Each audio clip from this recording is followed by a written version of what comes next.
Hello, my future doctors. This side of BioWali ma'am Amisha Saraswat, and I welcome you all on our YouTube channel MedGX.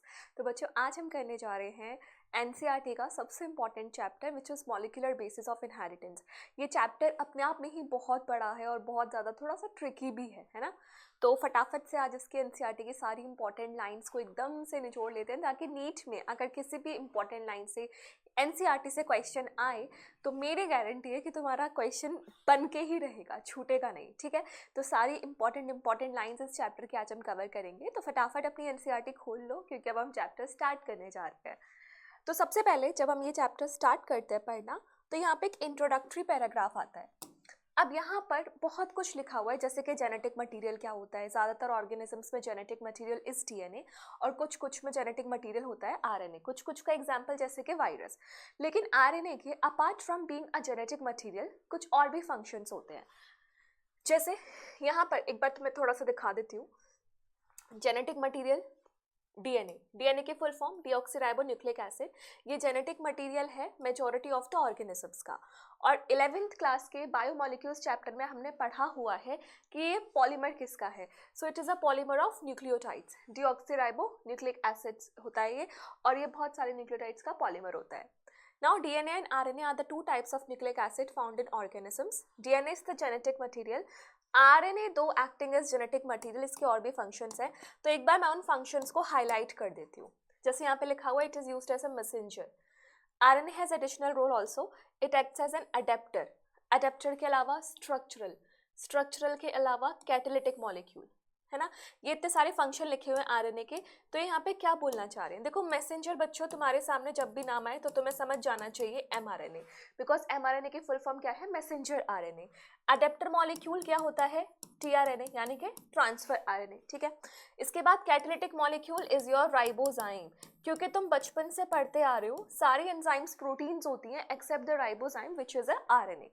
इसके बाद structural molecule की अगर बात करें तो it is your rRNA। क्यों है rRNA, because rRNA forms the structure of ribosome. Clear है, तो यहाँ पर ये इंपॉर्टेंट चीज़ें थी। इसके बाद लिखा हुआ है कि इस चैप्टर में हम replication, transcription, translation, DNA fingerprinting, ये सारी चीज़ों के बारे में पढ़ेंगे। तो चलो आगे बढ़ते हैं। ये पैराग्राफ इतना इंपॉर्टेंट नहीं है। बात करते हैं इस वाले पैराग्राफ की जहाँ पे DNA का इंट्रोडक्टरी पार्ट लिखा हुआ है।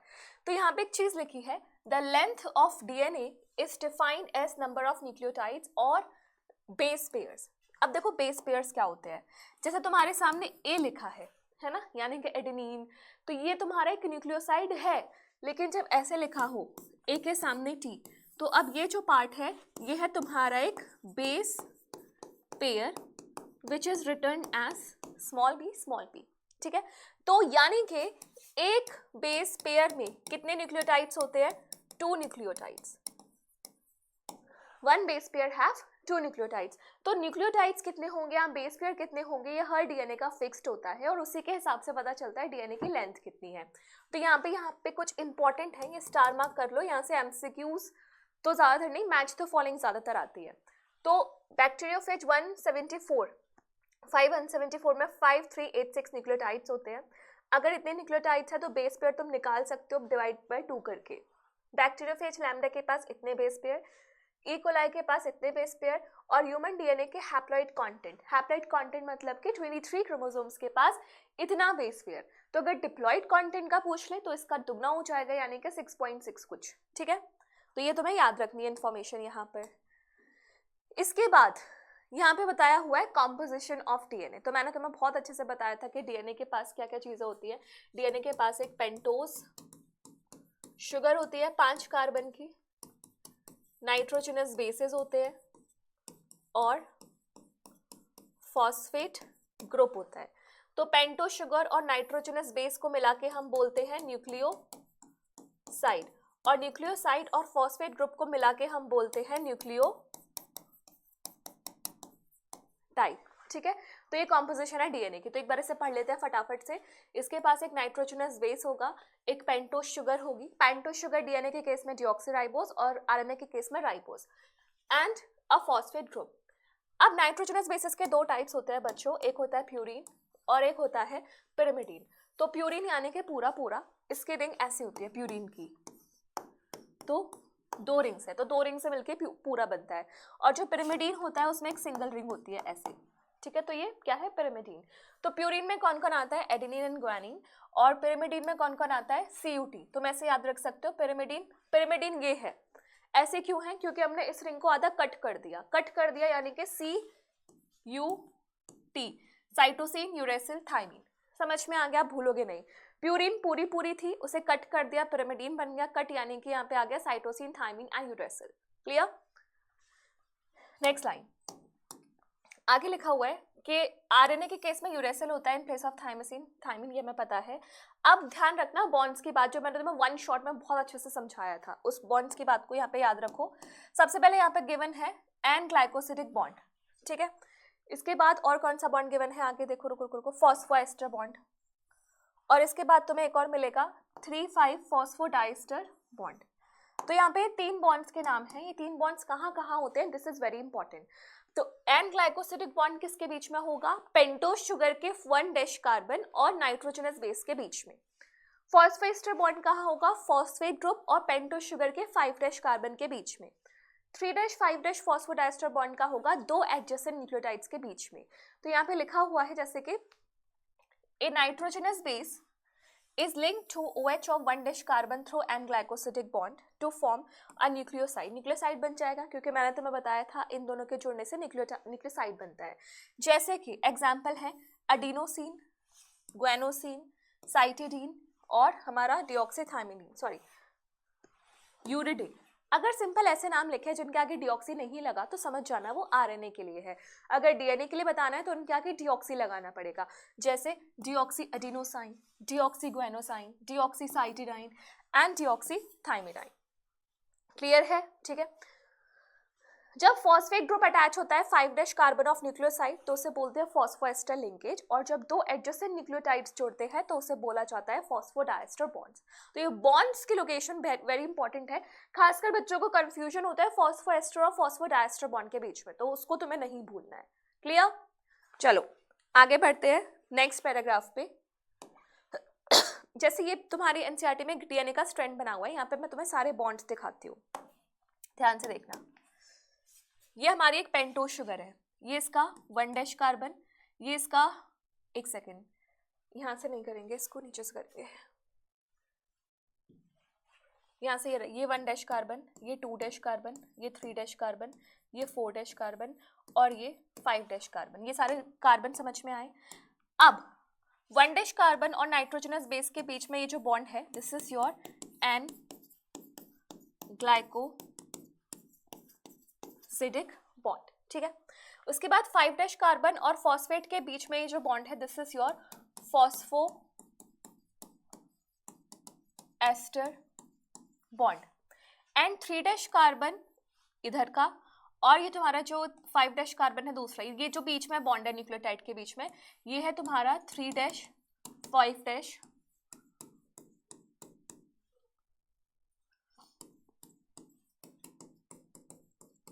फॉस्फोडाइस्टर। समझ में आया? तो इस तरीके से डिफरेंस क्रिएट होता है। अगर मैं इसके आगे बढ़ूं नेक्स्ट पैराग्राफ में, तो यहाँ पे क्या लिखा हुआ है एक बार उसको भी हम पढ़ लेते हैं। 5' एंड और 3' एंड का कंसेप्ट समझा है, वो मैं तुम्हें समझाती हूँ। देखो जैसे इसी वाले पैराग्राफ में तुम देखो, इसी डायग्राम में यहाँ पर एक 5' एंड फ्री बचता है, 5' का फॉस्फेट, और यहाँ तुम देख रहे हो 3' एंड का OH ग्रुप फ्री बच रहा है। तो ये वाला जो एंड फ्री बचता है इसे बोला जाता है 3' एंड, और यहाँ पर 5' जो फॉस्फेट बचा हुआ है इसको बोला जाता है 5' एंड। तो एक चेन में एक 3' एंड होगा और एक 5' एंड होगा। 5' एंड पे फ्री फॉस्फेट, 3' एंड पे free OH group. Clear? Now यहाँ पे आगे बढ़ते हैं, आगे क्या लाइन बोली गई है। इन RNA every nucleotide residue has additional OH। ये तो मैं पता ही है, पेंटोज शुगर अगर मैं बनाऊं, ये मान लो पेंटोज शुगर है, 1' 2' 3' 4' और ये 5' कार्बन। तो RNA के केस में यहाँ पे OH होता है, किसके केस में? RNA के केस में। और DNA के केस में यहाँ पे क्या होता है? केवल H। तो ये जो OH है ये सारी फसाद की जड़ है, ये RNA को बहुत ज़्यादा रिएक्टिव बनाता है, स्ट्रक्चरली अनस्टेबल बनाता है। तो इस वजह से ये ज़्यादातर एक न्यूक्लिक मतलब जेनेटिक मटेरियल की तरह यूज नहीं हो पाता। आगे क्या लिखा हुआ है? Also in RNA the uracil in place of thymine, thymine का केमिकल नाम याद रखना 5 मिथाइल यूरेसिल, ये है। तो थाइमीन क्या होता है, थाइमीन के प्रेजेंस डीएनए को एक्स्ट्रा स्टेबल बनाता है, वहीं आरएनए में थाइमीन ना होकर यूरेसिल का होना उसको लेस स्टेबल बनाता है। नेक्स्ट, डीएनए को सबसे पहले आइसोलेट किसने, मतलब आइडेंटिफाई किसने किया था? So DNA as an acidic substance present in nucleus was identified by Friedrich Miescher in 1869। इन्होंने इसको न्यूक्लियन नाम दिया, लेकिन इसके स्ट्रक्चर के बारे में नहीं बता पाए क्योंकि उस टाइम पे हमारे पास ऐसे कोई टेक्निक नहीं थी जो इंटैक्ट डीएनए को बाहर निकाल सके। तो आगे जाके क्या हुआ, ये वाला पैराग्राफ समझना। It was only in 1953 that James Watson and Francis Crick, based on X-ray diffraction data produced by Maurice Wilkins and Rosalind Franklin, proposed a very simple but famous double helix model for the structure of DNA। यानी कि काम किसी और ने किया लेकिन result explain करके credit किसी और को गया। एक्सरे डिफ्रैक्शन टेक्निक परफॉर्म की थी इन दोनों साइंटिस्ट ने, Rosalind Morris Wilkins and Rosalind Franklin ने। इसका जो रिजल्ट आया था उसको और ज़्यादा एलैबोरेट करके डीएनए का डबल हेलिकल जो स्ट्रक्चर है वो बताया था वॉटसन एंड क्रिक ने। ठीक है, तो यहाँ पर अगर तुमसे एडिशनली कोई पूछे कि ये डीएनए कौन सा वाला था, तो this was B form of DNA. DNA के बहुत सारे फॉर्म्स हैं जिसमें से एक फॉर्म है B DNA, and this is right handed. Clear है, राइट हैंडेड डीएनए होता है। Now next, one of the hallmarks of this proposition was base pairing between the two strands. However, this proposition was also based on observation of Chargaff that for a double-stranded DNA, ratio of adenine and thymine, guanine and cytosine are constant equals to 1. तो यहाँ पर तुम्हें पता है कि हमारी base pairing होती है डीएनए में, ए के सामने टी, जी के सामने सी। तो ये जो शारगैफ थे इन्होंने बोला कि भाई डीएनए में ना जितना प्यूरिन होगा उतना ही पिरिमिडीन होगा, है ना, यानी कि जितना ए होगा उतना टी होगा, जितना जी होगा उतना ही सी होगा, तभी तुम्हारे डबल हेलिकल स्ट्रक्चर बन सकता है प्रैक्टिकली। ठीक है, तो ये इन्होंने बोल दिया amount of adenine is equals to thymine, amount of guanine is equals to cytosine. ठीक है, नेक्स्ट, ये जो बेस पेयरिंग हो रही है इसको बोला जाता है कॉम्प्लीमेंट्री नेचर। ठीक है, sequence can be this, let us, ये तो अब छोड़ो, इसको आगे बढ़ते हैं। Salient features of DNA, DNA के सेलिएंट फीचर्स क्या क्या हैं, तो इसको समझने के लिए तुम ये वाला डायग्राम देखो, ये वाला डायग्राम, ये हमारा बी फॉर्म ऑफ डीएनए है। अब यहाँ पे क्या होता है बच्चों, यहाँ से लेकर के यहाँ तक का पूरा, इसे कहा जाता है हेलिक्स। ठीक है, एक हेलिक्स है ये सिंगल, और इसकी लेंथ, अगर मैं हेलिक्स की लेंथ बताऊं तो ये होती है 3.4 नैनोमीटर। ठीक, दूसरी इंपॉर्टेंट चीज, वन हेलिक्स में 10 बेस पेयर होते हैं। 10 बेस पेयर का मतलब क्या होता है, टोटल 10, यानी कि न्यूक्लियोटाइड्स कितने हो जाएंगे 20, क्योंकि 1 base pair is equals to 2 nucleotides. अब हर बेस पेयर के बीच का ये जो डिस्टेंस है, ये डिस्टेंस भी फिक्स्ड है, एंड दिस इज 0.34 नैनोमीटर। तो तुम समझ भी सकते हो 0.34 nanometre into 10 base pair will give you 3.4 nanometre obviously. और इनके बीच का ये जो डिस्टेंस है, ये जो डायमीटर है, ये भी फिक्स्ड है। डायमीटर की वैल्यू कितनी है, 20 एंगस्ट्रॉम। क्लियर, तो ये है डीएनए। और यहाँ पर क्या होता है, अगर ये स्ट्रैंड 3 डैश होगा तो ये वाला एंड 5 डैश होगा, ये 5 डैश एंड है तो ये डैश 3 होगा, तो इसे कहा जाता है anti parallel nature of DNA, यानी कि अपोजिट पोलैरिटी होती है। तो ये सारी चीजें यहाँ पे लिखी हुई है। क्या लिखा हुआ है, एक ये बैकबोन वाली लाइन बता देती हूँ।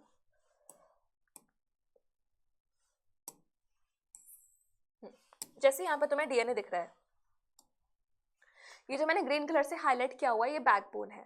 तो इस बैकबोन में तुम्हें दिख रहा होगा pento sugar phosphate group, pento sugar phosphate, pento sugar phosphate, और ये जो नाइट्रोजनस बेसेस है वो इस बैकबोन से बाहर की तरफ आ रहे हैं। तो यानी कि हमारे जो डीएनए की बैकबोन है वो किसकी बनी होती है, वो बनी होती है पेंटो शुगर और फॉस्फेट ग्रुप की, और जो हमारे नाइट्रोजनस बेसेस है वो अंदर की तरफ प्रोजेक्ट करते हैं। So this is what the salient feature of DNA wants to conclude. तो यहाँ पे एक एक पॉइंट को अच्छे से पढ़ते हैं। 2 पॉलीन्यूक्लियोटाइड चेन्स होती है, where backbone is made up of sugar phosphate, bases project inside, अंदर की तरफ होते हैं। They are anti parallel, मतलब एक की चेन की पोलैरिटी होगी 5' to 3' तो दूसरे की होगी 3' to 5'। बेसिस के बीच में क्या होता है, हाइड्रोजन बॉन्ड्स। हाइड्रोजन बॉन्ड्स बोले तो A और T के बीच में 2, G और C के बीच में 3, ठीक है, ये हो गया। अब दूसरी चीज, प्यूरिन के सामने हमेशा पिरिमिडीन आएगा। ये प्यूरिन, ये एडेनिन क्या है, पूरा पूरा प्यूरिन, टी क्या है, पिरिमिडीन, ये प्यूरिन, ये पिरिमिडीन। तो हमेशा प्यूरिन के सामने पिरिमिडीन आने से जो यूनिफॉर्मिटी है 20 एंगस्ट्रॉम की वो मेंटेन रहती है। The two chains are right handed. The pitch मतलब कि हेलिक्स की लेंथ 3.4 नैनोमीटर होती है, जिसमें 10 बेस पेयर आते हैं ईच हेलिक्स में। आगे क्या बोला हुआ है, Consequently, हेलिक्स की जो consequently distance between a base pair is 0.34 nanometer.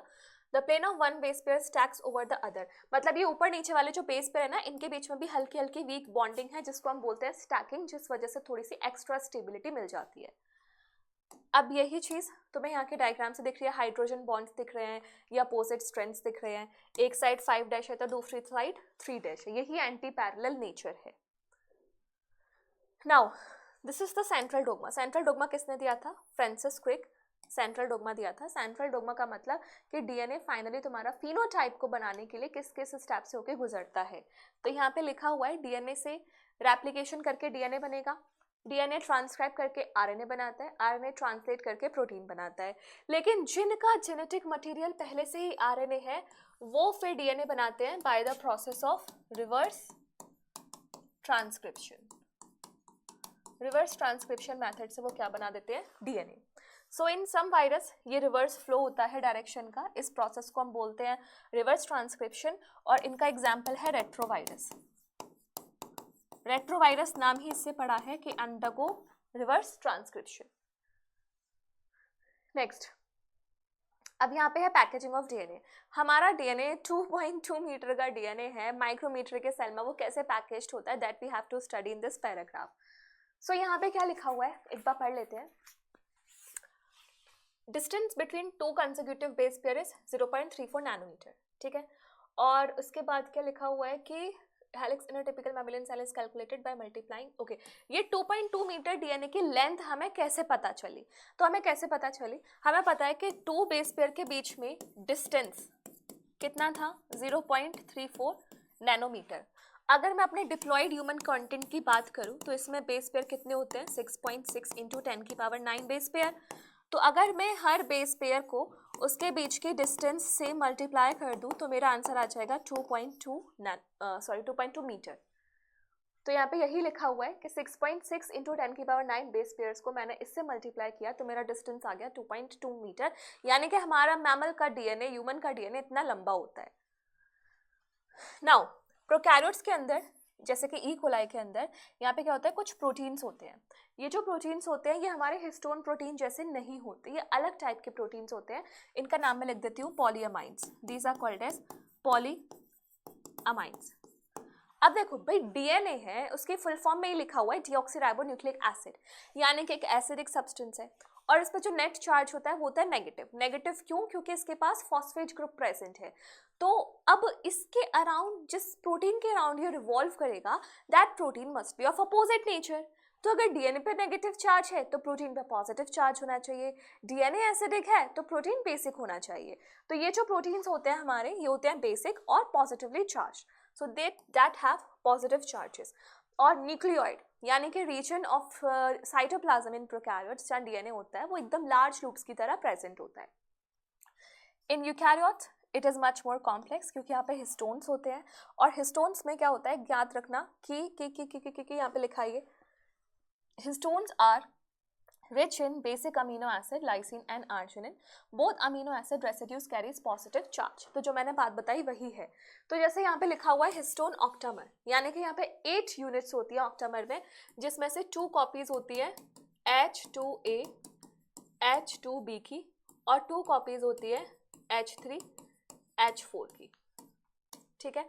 और एक H1 हिस्टोन होता है जिसको हम लिंकर भी बोलते हैं, ठीक है। तो एक ये जो पूरा स्ट्रक्चर बना है इसको हमने नाम दिया है न्यूक्लियोसोम, और इलेक्ट्रॉन माइक्रोस्कोप से देखेंगे तो nucleosome will appear as a beads on string, dot dot dot dot dot जैसे स्ट्रक्चर्स।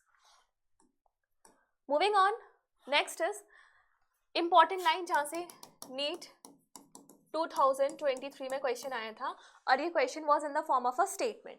तो यहाँ पे लिखा हुआ है कि ए typical nucleosome contains 200 base pair of DNA helix. एक न्यूक्लियोसोम में जो रैप करके डीएनए की लेंथ आती है वो आती है 200 बेस पेयर्स। ठीक, यही न्यूक्लियोसोम है जो आगे जाके कंडेंस होके क्या बनाता है, chromatin. So nucleosome constitutes the repeating unit of chromatin. Chromatin क्या होता है, अनकंडेंस्ड फॉर्म ऑफ डीएनए, थोड़ा सा मतलब वैसे तो कंडेंस्ड है लेकिन क्रोमोसोम के कंपैरिजन में लेस कंडेंस्ड है। तो क्रोमैटिन कैसे बना होता है, बहुत सारे न्यूक्लियोसोम्स के रिपीटेशन से। नाउ ये हो गया। अगर हायर लेवल की पैकेजिंग चाहिए होती है तो हमें एक्स्ट्रा प्रोटीन्स चाहिए होते हैं which is called as NHC, यानी कि नॉन हिस्टोन क्रोमोसोमल प्रोटीन्स। और यहाँ पर हमारी जब पैकेजिंग होती है तो टू फॉर्म्स आती है क्रोमैटिन की, एक होती है हेट्रोक्रोमैटिन, एक होती है यूक्रोमैटिन। यूक्रोमैटिन लूजली कंडेंस्ड होती है कुछ ऐसे, हेट्रोक्रोमैटिन एकदम टाइटली कंडेंस्ड होती है। तो तुम बताओ भाई एंजाइम को दोनों में से किसको डिकोड करने में आसानी होगी, यूक्रोमैटिन को, है ना, क्योंकि वो लूजली फॉर्म है डीएनए की। तो यूक्रोमैटिन जो होता है वो ट्रांसक्रिप्शनली एक्टिव होता है क्योंकि आरएनए पॉलीमरेज के लिए उसको पढ़ना बहुत आसान है, और जो हेट्रोक्रोमैटिन है वो होता है transcriptionally inactive. Clear? Next, the search for genetic material, यानी कि हमें कैसे पता चला कि हमारा एक्चुअल जेनेटिक मटेरियल क्या है, whether it is DNA, whether it is RNA, whether it is protein. तो यहाँ पे अब उसकी सर्च स्टार्ट हो चुकी है। ठीक है, तो हमें यहाँ पे कुछ एक्सपेरिमेंट्स के बारे में पढ़ना है, जिसमें से सबसे पहला एक्सपेरिमेंट है फ्रेडरिक ग्रिफिथ का 1928। फ्रेडरिक ग्रिफिथ में वो चूहा वाला एक्सपेरिमेंट किया था जहाँ पे इन्होंने ऑर्गेनिज्म लिया था स्ट्रेप्टोकोकस न्यूमोनिया, जो कॉज करता है न्यूमोनिया। अब इस बैक्टीरिया की इन्होंने 2 स्ट्रेन्स ली थी, एक थी आर वाली और दूसरी थी एस वाली। जो एस वाली स्ट्रेन है वो कुछ ऐसे पॉलीपेप्टाइड मतलब पॉलीसेकेराइड की कोटिंग बनाती थी जो उसको वायरुलेंट नेचर प्रोवाइड करेगा, यानी कि जब भी किसी ऑर्गेनिज्म के अंदर ऐसे स्ट्रेन जाएगी तो उसको न्यूमोनिया कॉज हो जाएगा। तो यहाँ पे इन्होंने जो भी कंडीशंस ली थी वो कंडीशन ये है, सबसे पहले एस स्ट्रेन को माइस में डाला, चूहा मर गया। आर स्ट्रेन को माइस में डाला, चूहा जी गया, ये तो एक्सपेक्टेड था। एस स्ट्रेन को हीट किल करके डाला, चूहा बच गया। एस स्ट्रेन को हीट किल किया, आर स्ट्रेन को साथ में रखा तो चूहा मर गया। यानी कि इस एस स्ट्रेन ने कुछ ना कुछ ऐसी गड़बड़ की है जो आर स्ट्रेन को वायलेंट बना दिया है। तो ये जो चीज है, जो भी एक फैक्टर है जिसने आर स्ट्रेन को ट्रांसफॉर्म किया है, उसको इन्होंने नाम दे दिया ट्रांसफॉर्मिंग प्रिंसिपल। नाम दे दिया ट्रांसफॉर्मिंग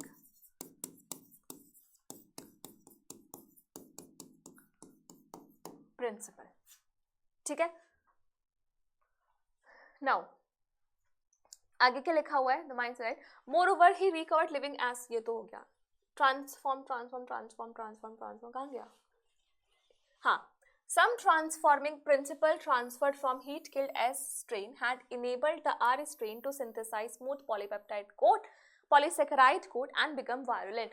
लेकिन सवाल ये था कि वो ट्रांसफॉर्मिंग प्रिंसिपल है क्या, जैसे मेंडल ने बोल दिया कुछ फैक्टर है, फैक्टर, लेकिन फैक्टर क्या है, ऐसे यहाँ पे ट्रांसफॉर्मिंग प्रिंसिपल तो है लेकिन वो है क्या, तो यहाँ पे ये क्वेश्चन आ गया था। तो इस क्वेश्चन की आगे की डिस्कवरी करने के लिए 3 रिसर्चर्स आए जिनका नाम था एवरी, मैक्लियोड, मैकार्टी। 1933 से 44 में एक्सपेरिमेंट्स किए थे इन्होंने। अब यहाँ पे क्या था, इस प्रिंसिपल से पहले ये माना जाता था कि भाई शायद है ना जेनेटिक मटेरियल प्रोटीन है, तो इन्होंने इस एक्सपेरिमेंट को थोड़ा अलग लेवल पे री एग्जीक्यूट किया और इन्होंने एंजाइम्स ली जो भी पॉसिबल, जैसे मानो तुम्हें शक है कि भाई डीएनए हो सकता है, आरएनए हो सकता है, प्रोटीन हो सकता है, ये हो सकता है जेनेटिक मटेरियल, तो तुम ट्रांसफॉर्मेशन करा रहे हो। अगर कुछ ऐसा हो जाए कि वो बायोमोलिक्यूल ना रहे तो ट्रांसफॉर्मेशन नहीं होगा, तो इन्होंने प्रोटीन को तोड़ने के लिए प्रोटीएज ली, आरएनए को तोड़ने के लिए आरएनएज ली, डीएनए को तोड़ने के लिए डीएनएज ली। तो जब इन्होंने प्रोटीएज डाला तो ट्रांसफॉर्मेशन हो गया, जब इन्होंने आरएनएज डाला तो ट्रांसफॉर्मेशन हो गया, जब इन्होंने डीएनएज डाला तो ट्रांसफॉर्मेशन नहीं हुआ। तो यही यहाँ पे लाइन लिखी है, इन्होंने प्रोटीन डाइजेस्टिंग एंजाइम ली प्रोटीएज, आरएनए डाइजेस्टिंग आरएनएज, इन्होंने ट्रांसफॉर्मेशन को अफेक्ट नहीं किया, लेकिन digestion with DNAs inhibited the transformation, जिससे पता चला कि भाई डीएनए ही जेनेटिक मटेरियल है। लेकिन दिक्कत क्या है, not all scientists and biologists were convinced. इतनी जल्दी किसी को कहाँ मानना आता है, तो ये कन्विंस नहीं हुए थे। क्लियर? तो इसके बाद नेक्स्ट साइंटिस्ट आए थे जिनका नाम था एल्फ्रेड हर्शी एंड चीज 1952 में। इन्होंने बैक्टीरियोफेज के ऊपर काम किया। Bacteriophage are the viruses that infects your bacteria. ठीक, तो यहाँ पे पूरी कहानी पढ़ने से अच्छा है कि तुम सिंपली इनके एक्सपेरिमेंट पे आओ। कहाँ गया ये, क्या, तो एक ये बैक्टीरियोफेज है और एक ये बैक्टीरिया है। मैं एज्यूम कर लेती हूँ बैक्टीरिया, ये एज्यूम क्या करना, सीधी कहानी है कि बैक्टीरिया है इकोलाई। ठीक, अब ये जो बैक्टीरियोफेज है इसके पार्ट्स देखो, इसके अंदर एक डीएनए होगा, आरएनए होगा, जो भी इसका जेनेटिक मटेरियल होगा, और एक प्रोटीन कोट होगा। DNA is rich in phosphorus, protein coat is rich in sulphur. तो इन्होंने क्या किया, एक रेडियो एक्टिव फॉस्फोरस लिया, एक रेडियो एक्टिव सल्फर लिया। तो रेडियो एक्टिव फॉस्फोरस यहाँ पे 32, 35, दो कंडीशंस ली। एक बार इन्होंने लिया रेडियो एक्टिव प्रोटीन कैप्सूल यानी कि सल्फर, एक बार लिया रेडियो एक्टिव डीएनए यानी कि फॉस्फोरस। तो जब इसका इन्फेक्शन कराया तो ये नॉर्मल डीएनए अंदर गया, अंदर गया, अंदर गया। सेंट्रीफ्यूगेशन करने के बाद जो रेडियो एक्टिविटी है वो ऑब्वियसली बात है बैक्टीरिया में तो नहीं दिखेगी, क्योंकि बैक्टीरिया में तो वो ट्रांसफर ही नहीं हुई है। तो रेडियो एक्टिविटी किस में दिखाई दी, बैक्टीरियोफेज विच इज सुपरनेटेंट। इधर इस बार क्या हुआ, इन्फेक्शन के बाद जो डीएनए है वो कहाँ चला गया, अंदर। तो इस बार रेडियो एक्टिविटी शो हुई हमारे बैक्टीरिया में। तो यानी कि यहाँ से पता चल गया वो जो सब्सटेंस है that is getting transferred and infecting the bacteria is the DNA. तो अगर कभी क्वेश्चन आ जाए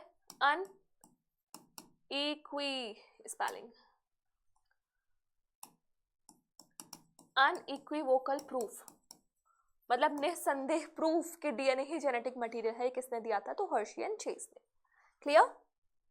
नाउ आगे क्या है, प्रॉपर्टीज ऑफ जेनेटिक मटेरियल। ऐसे जैसे क्लास का ऐसे कोई बच्चा मॉनिटर नहीं बन जाता, कुछ प्रॉपर्टीज होती हैं, ऐसी कोई भी चीज जेनेटिक मटेरियल नहीं बन जाती, इट हैव सम प्रॉपर्टीज।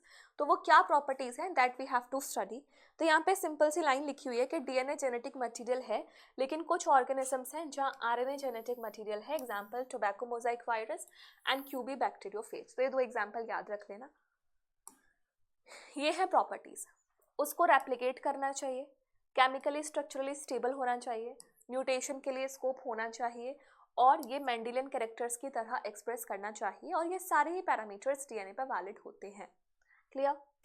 आगे यहाँ पे एक इंपॉर्टेंट लाइन है, ये वाली line, stability as one of the properties of genetic material was evident in Griffith transforming principle. देखो ये है कि डीएनए स्टेबल होना चाहिए, चाहे इंसान किसी भी एज पे पहुंच जाए, इसकी फिजियोलॉजी में कोई भी चेंज आ जाए, लेकिन डीएनए ऐसा चेंज नहीं होना चाहिए।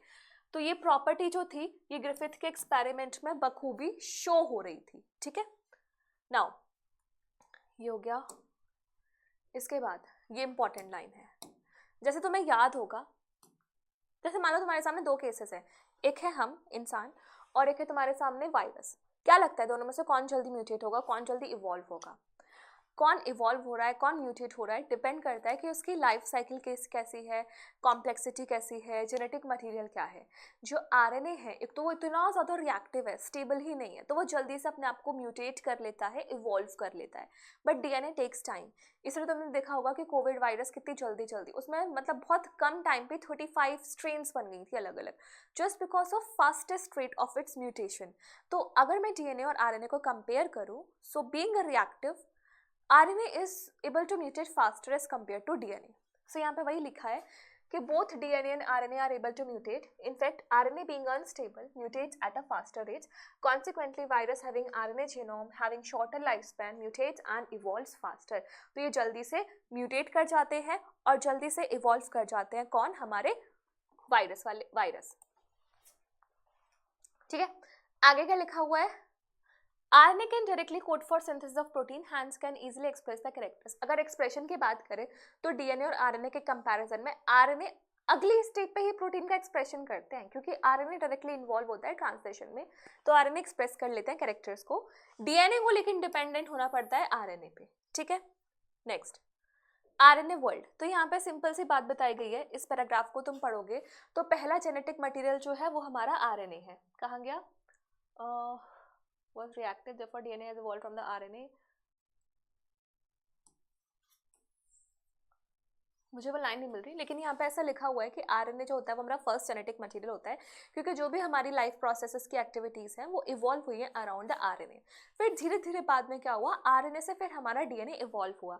So therefore DNA has evolved from the RNA with chemical modifications that makes it more stable. Clear? Now replication. Replication क्या होता है, डीएनए अपनी आइडेंटिकल कॉपीज बनाता है। तो यूकैरियोट्स के केस में ये कॉपीज जो बनती हैं ये होती है S phase of cell cycle, यानी कि जो डिवीजन वाली प्रोसेस होती है। लेकिन अगर कोई प्रोकैरियोट्स का पूछे तो ये जो रेप्लिकेशन है वो होता है प्रायर टू फिशन। तो रेप्लिकेशन का मेथड कैसा होता है, यहाँ पे लिखा हुआ है इट इज सेमी कंजर्वेटिव। अब सेमी कंजर्वेटिव का मतलब क्या है, जैसे ये है तुम्हारी पेरेंटल स्ट्रैंड, तो रेप्लिकेशन करने के लिए दोनों स्ट्रैंड्स ऐसे सेपरेट हो जाती हैं इस स्ट्रैंड को, और ये बन जाती है टेम्पलेट। ठीक है, तो इस टेम्पलेट के हिसाब से एक ये नया स्ट्रैंड बनता है, इस टेम्पलेट के हिसाब से एक नया स्ट्रैंड बनता है। तो फाइनली हमारा ये जो डीएनए बन रहा है उसमें 50% पार्ट किसका है, पेरेंटल स्ट्रैंड का, और 50% पार्ट किसका है, न्यूली सिंथेसाइज टेम्पलेट का। तो यानी कि हमारा जो पेरेंटल स्ट्रैंड का जो सीक्वेंस है दैट इज 50% कंजर्व, इसलिए इसको पूरा कंजर्व ना बोल के कहा जाता है सेमी कंजर्वेटिव मेथड। लेकिन इसका प्रूफ किसने दिया, कैसे पता चला कि ऐसा ही होता है? So this proof was given in Escherichia coli. कहाँ गए साइंटिस्ट जी, ये रहे, मेसेल्सन एंड स्टेहिल इन 1958। अब इन्होंने सेटअप क्या लिया था, इन्होंने इकोलाई लिया, इन्होंने अमोनियम क्लोराइड लिया जहाँ पे N15 वाला जो है वो हैवी आइसोटोप है, और एक लिया 14 वाला। ठीक है, ये 14 वाला लिया, और इन्होंने लिया caesium chloride density gradient सेंट्रिफिकेशन technique, जहाँ पर डेंसिटी के बेसिस पे अलग अलग बैंड्स ऑब्जर्व हो जाते हैं। तो ये फालतू की कहानी मत पढ़ो, सीधे एक्सपेरिमेंट पे आ जाओ। ये है इनका एक्सपेरिमेंट। तो यहाँ पे क्या हुआ था, स्टार्टिंग में इन्होंने डीएनए को दिया था N15 मीडियम। इकोलाई का डीएनए है, 20 मिनट बाद रेप्लिकेट करेगा, दोनों स्ट्रैंड्स खुलेंगे तो नया स्ट्रैंड बनेगा आगे जाके। ये N15 बस इस जनरेशन को दिया, लेकिन जैसे ये आगे मूव किए तो it was replaced by N14 दे दिया। अब N15 हैवी है तो दोनों स्ट्रैंड्स पे 15-15 होगा, तो डेंसिटी ग्रेडियंट पे हमें सबसे नीचे मिल जाएगा N15 का बैंड। आगे जाके जब तुम N14 दे रहे हो तो नए स्ट्रैंड पे तो 14 वाला आएगा, ये वाला पुराना है, ये है नया, ये 14, ये 15, ये 14, ये 15, तो तुम्हें क्या मिलेगा, N14 का हाइब्रिड। आगे जाके तुमने फिर से और ज़्यादा N14 दिया तो तुम्हें दिखा कि N15 के बस 2 ही रह गए, अब पूरा का पूरा 14-14, 14-15 और 14-14 वाला मिला, यानी कि तुम्हें 2 बैंड्स मिल गए। क्लियर? तो यहाँ से हमें पता चलता है कि आधा जो सीक्वेंस है वो हमारा पेरेंट्स का कंजर्व रहता है और आधा सीक्वेंस नया बनता है, which is semi conservative method. तो semi conservative method Meselson and Stahl ने इकोलाई के ऊपर प्रूव किया था। लेकिन एक और साइंटिस्ट है टेलर, यहाँ पे टेलर स्विफ्ट नहीं है ये, यहाँ पे ध्यान दो। इन्होंने सबसे पहली बात यूज किया था रेडियो एक्टिव थायमिडीन, ठीक है, और काम किया था विशिया फाबा पे। विशिया फाबा को हम फाबा बीन्स बोलते हैं, टेलर पे, और यहाँ इन्होंने प्रूव किया था सेमी कंजर्वेटिव नेचर। क्लियर? तो ये वाला जो एक्सपेरिमेंट है ये इंपॉर्टेंट है, इससे रिलेटेड क्वेश्चंस आते हैं जो मैंने 1 शॉट में डिस्कस भी किया था, तो तुम वहाँ से चेक कर लेना। क्लियर? तो चलो, अब जब तुमने पता चल ही गया है कि डीएनए जो रेप्लिकेट करता है वो सेमी कंजर्वेटिव मेथड से करता है, सो नाउ लेट्स टॉक कि how actually replication takes place. So here in living cells जैसे कि E coli, the process of replication requires a set of enzymes. Enzymes तो वही चाहिए, तुम डीएनए के टेम्पलेट पर डिपेंड हो रहे हो और नया डीएनए बना रहे हो, तो यहाँ पे जो एंजाइम लगेगी वो हो जाएगी डीएनए डिपेंडेंट डीएनए पॉलीमरेज। ठीक है, सो यहाँ पे जो एंजाइम है it is DNA dependent DNA polymerase. क्यों? क्योंकि डीएनए टेम्पलेट को यूज करती है for the polymerization of DNA. ठीक, ये एंजाइम हाईली एफिशिएंट होती है and catalyze बहुत सारी nucleotides in a short time. So here E. coli that has only 4.6 into 10⁶ base pairs compared to human with इतना base pair completes process of replication in 18 minutes. तो ये DNA polymerase enzymes E. coli के अंदर replication 18 minute में complete कर लेती है, जिससे इसका average rate हमें पता चलता है 2000 base pair per seconds। तो एक सेकेंड में 2000 बेस पेयर्स ये पॉलीमराइज कर देती है। It is that much efficient. Not only these polymerize have to be fast, they have to catalyze the reaction with high degree of accuracy. क्योंकि अगर accuracy नहीं आई, गड़बड़ हो गई, तुम जैसे मानो तुम चीटिंग कर रहे हो, तुम लिख रहे हो, टाप रहे हो किसी के में से और तुमने स्पेलिंग मिस्टेक कर दी, कुछ गड़बड़ कर दी तो खत्म. ऐसे अगर इन्होंने लिखने में कोई गड़बड़ कर दी तो म्यूटेशन हो जाएगी. अब म्यूटेशन से भगवान जाने सूंड निकल आए, पूंछ निकल आए, 6 उंगली आ जाए या कुछ गलत हो जाए, कुछ अच्छा हो जाए, कुछ भी नहीं जानते. तो they needs to be accurate. Any mistake would lead to mutation. Furthermore, energetically it is very expensive. इतना काम कर रही है, इतना भाग भाग के काम कर रही है तो एनर्जी भी चाहिए. अब एनर्जी के लिए क्या होता है, ध्यान रखना, यहाँ पे एक इंपॉर्टेंट लाइन लिखी हुई है, ये वाली line. Deoxyribonucleotide trifosphate serves dual purpose. ये क्या होते हैं, DNTPs, यानी कि deoxy ribo nucleoside triphosphate. Dual purpose क्या होता है, एक तो ये सबस्ट्रेट की तरह काम कर रहे हैं कैसे, इन्हीं को उठा उठा के तुम जोड़ते जा रहे हो पॉलीमराइजेशन करने में, एंड दूसरा ये एनर्जी भी दे रहे हैं. जैसे एग्जांपल लो, एटीपी. एटीपी एक न्यूक्लियोटाइड है, इसके सामने हाइड्रोजन बॉन्ड से क्या जुड़ेगा, टीटीपी, ठीक है, डिऑक्सीथायमिडीन ट्राइफॉस्फेट. तो ये दोनों बेस पेयरिंग में भी यूज हो गए, है ना. और ये एटीपी तुम्हें पता है एनर्जी सोर्स भी होती है, क्योंकि हर किसी के टर्मिनल फॉस्फेट को तुम तोड़ोगे तो उसके ब्रेक डाउन से एनर्जी लिबरेट होती है. तो डुअल पर्पस इसका हो गया, सबस्ट्रेट भी और एनर्जी भी. क्लियर, समझ में आया. आगे क्या लिखा हुआ है, in addition many additional enzymes are required. ये सारी एंजाइम्स, ये सारा mechanism with diagram, with important enzymes जो भी इन्वॉल्व होती है, सारा मैंने वन शॉट में कवर कराया हुआ है. तो बच्चों अगर तुम्हें कंफ्यूजन है so you can go and watch that video also. So यहाँ पे और भी एंजाइम्स का रिक्वायरमेंट होता है जिनके नाम यहाँ पे लिखे हुए नहीं है, बट मैं लिख देती हूँ. एक तो तुम्हारा single strand binding protein, helicase enzyme,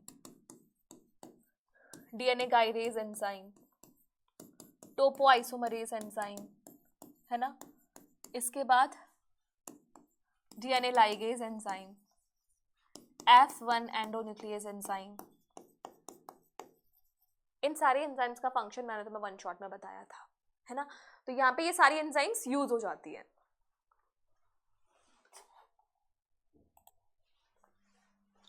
सो अब यहाँ पे आगे क्या लिखा हुआ है, for long DNA molecules, since the two strands of DNA cannot be separated in its entire length, the replication occurs within small opening of DNA referred to as replication fork. क्या तुम्हारे लिए प्रैक्टिकली पॉसिबल है कि 2 metre लंबी DNA को तुम खोल दो, नहीं ना. तो तुम्हें सेगमेंट वाइज उसको खोलना पड़ेगा. तो एक पर्टिकुलर सेगमेंट जिसको तुम खोल रहे हो, जिस पर एप्लीकेशन हो रहा है, उसे हम नाम देते हैं रेप्लिकेशन फॉर्क. रेप्लिकेशन फॉर्क कुछ ऐसा दिखता है खुलने के बाद, ठीक है. ये जो वाई शेप का स्ट्रक्चर है. The DNA-dependent DNA polymerase catalyze polymerization only in one direction, 5' to 3'. ये कहने की बात है केवल replication के लिए, but this direction is followed in all the processes, be it replication, be it transcription, be it translation, सब में 5' to 3' direction में ही होता है. This creates some additional complications at the replication fork. क्यों होगा ऐसा, क्योंकि तुम्हें पता है जब हम जैसे किसी रस्सी को तुम ऐसे खोलोगे ना, तो रस्सी आगे के पॉइंट से और ज़्यादा क्या हो जाएगी, और तो क्या कहते हैं उसको, लपेटे उसमें और ज़्यादा आ जाएगी, कॉइलिंग आ जाएगी और ज़्यादा. तो उसको भी रेडिकेट करना पड़ेगा. This create some additional complication हो गया. Consequently one strand with polarity 3' to 5'. इसको यहाँ से मत समझो, इसको आई गेस ये वाला डायग्राम है, इस डायग्राम से समझो. ये हमने क्या बनाया है, एक replication fork.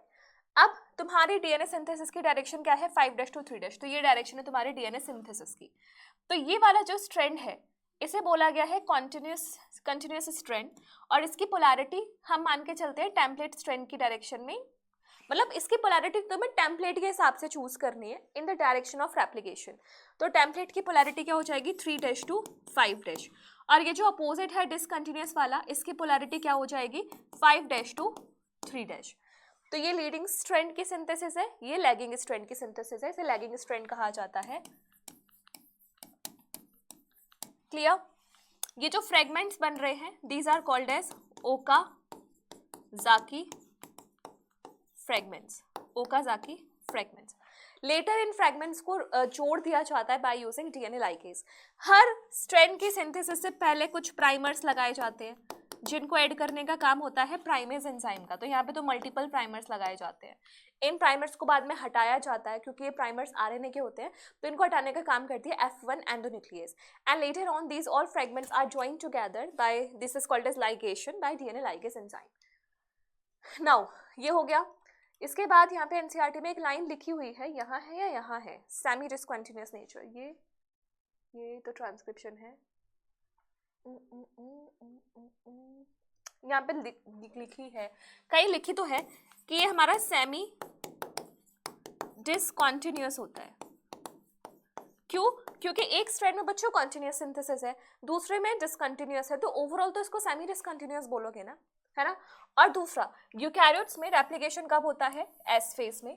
The replication of DNA and cell division cycle should be highly coordinated. A failure अगर cell division में इसमें कुछ हुआ तो इससे chromosomal anomaly आएगी, which is your polyploidy। और दूसरा, vectors जो होता है तुम्हारा बायोटेक्नोलॉजी में तुम पढ़ चुके हो, वहाँ सबसे ज़्यादा यूज होता है origin of replication का, because it is the origin of replication that helps in cloning and that helps to decide the copy number of the gene of interest. Clear? So next topic is the transcription. Transcription is the formation of RNA from the DNA. So what it is saying, the process of copying genetic information from one strand of DNA into RNA is transcription. दूसरा यहाँ पे क्या चीज है कि अगर यहाँ पर एडेनिन हुआ तो इस बार एडेनिन के सामने यूरेसिल आएगा, ना कि थाइमिन, क्योंकि हम आरएनए बना रहे हैं। However, जैसे रेप्लिकेशन में क्या होता है, तो पूरा डीएनए को तुम्हें रेप्लिकेट करना पड़ेगा, लेकिन ट्रांसक्रिप्शन में ऐसा नहीं है। तुम्हें जो जीन का एक्सप्रेशन चाहिए उसी जीन का ट्रांसक्रिप्शन होता है, उसी जीन का ट्रांसलेशन होता है। दोनों स्ट्रैंड्स कॉपी नहीं होते ट्रांसक्रिप्शन में। इसके दो रीजन है जो एनसीईआरटी की लाइंस में लिखा हुआ, मैं तुम्हें समझा देती हूँ। पहला रीजन तो ये है कि अगर दोनों स्ट्रैंड ट्रांसक्राइब हो गए तो डबल स्ट्रैंडेड आरएनए बन जाएगा, क्योंकि दोनों एक दूसरे के कॉम्प्लीमेंट्री होंगे। और दूसरा रीजन ये है कि अगर दो स्ट्रैंड बन गए आरएनए के तो प्रोटीन सिंथेसाइजिंग मशीनरी कंफ्यूज हो जाएगी कि मैं किससे ट्रांसलेट करूँ आगे जाके। So in order to avoid these confusion, only a single strand is transcribed. Now transcriptional unit. Transcription unit में तीन कंपोनेंट्स होते हैं, एक प्रमोटर होता है, एक स्ट्रक्चरल जीन होता है और एक टर्मिनेटर होता है। तो प्रमोटर प्रमोट करेगा, स्ट्रक्चरल जीन जो ट्रांसक्राइब होता है, टर्मिनेटर जो स्टॉप करेगा। अब यहाँ ट्रांसक्रिप्शन करने के लिए तुम्हें चाहिए होती है डीएनए डिपेंडेंट आरएनए पॉलीमरेज, क्योंकि अब ये डीएनए पे डिपेंड होके आरएनए बनाएगी। डायरेक्शन 5' to 3' ही है। अब एक है यहाँ पे टेम्पलेट स्ट्रैंड और दूसरी होती है यहाँ पे कोडिंग स्ट्रैंड। जैसे यहाँ देखो, यहाँ पर तुम्हारी डायरेक्शन क्या है? 5' to 3'। तो इस स्ट्रैंड में तो 5' to 3' बनने से रहा, है ना। 5' to 3' कहाँ बनेगा? यहाँ पर। तो जिस स्ट्रैंड का ट्रांसक्रिप्शन हो रहा है उसे हम नाम देते हैं टेम्पलेट स्ट्रैंड, और जिसका ट्रांसक्रिप्शन नहीं हो रहा उसे नाम देते हैं हम कोडिंग स्ट्रैंड या फिर एंटीसेंस स्ट्रैंड। तो प्रमोटर कहाँ होता है? 5'। देखो प्रमोटर टर्मिनेटर कहाँ होगा, ये नामकरण कोडिंग स्ट्रैंड के हिसाब से किया जाता है। तो प्रमोटर की लोकेशन क्या हो जाएगी? 5'। तो ये प्रमोटर, ये स्ट्रक्चरल जीन, ये टर्मिनेटर, प्रमोटर से टर्मिनेटर की तरफ हमारा ट्रांसक्रिप्शन स्टार्ट हो जाता है। ठीक है, यहाँ पे लिखा हुआ है। तो अब मान लो जैसे एक सीक्वेंस है, ये टेम्पलेट स्ट्रैंड है, ये कोडिंग स्ट्रैंड है। यहाँ से नीट में क्वेश्चन आते हैं अच्छे खासे। तो यहाँ पे तुम्हें बताना है आरएनए का सीक्वेंस क्या होगा। तो आरएनए क्या बनेगा? इनके बीच में बनेगा, ए के सामने U, A C G, U A C G, U A C G, इस तरीके से बनता जाएगा। तो ये जो सीक्वेंस है ये कॉम्प्लीमेंट्री है टेम्पलेट स्ट्रैंड के, और ये जो सीक्वेंस है ये आइडेंटिकल है कोडिंग स्ट्रैंड के। आइडेंटिकल है, बस एक चीज का डिफरेंस है कि यहाँ पे थाइमिन के बदले यूरेसिल आ गया है। क्लियर? नाउ ये हो गया, ये हो गया।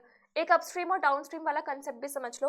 अगर तुम जा रहे हो, जैसे यहाँ पे मान लो ये है इनिशिएटर साइड, इनिशिएटर साइड, ये है प्रमोटर, ये है टर्मिनेटर। अगर मैं इनिशिएटर साइड से टर्मिनेटर की तरफ जा रही हूँ तो इसे हम बोलते हैं डाउनस्ट्रीम। अगर इनिशिएटर साइड से प्रमोटर की तरफ जा रही हूँ तो इसे हम बोलते हैं अपस्ट्रीम। ठीक है, अपस्ट्रीम एंड डाउनस्ट्रीम।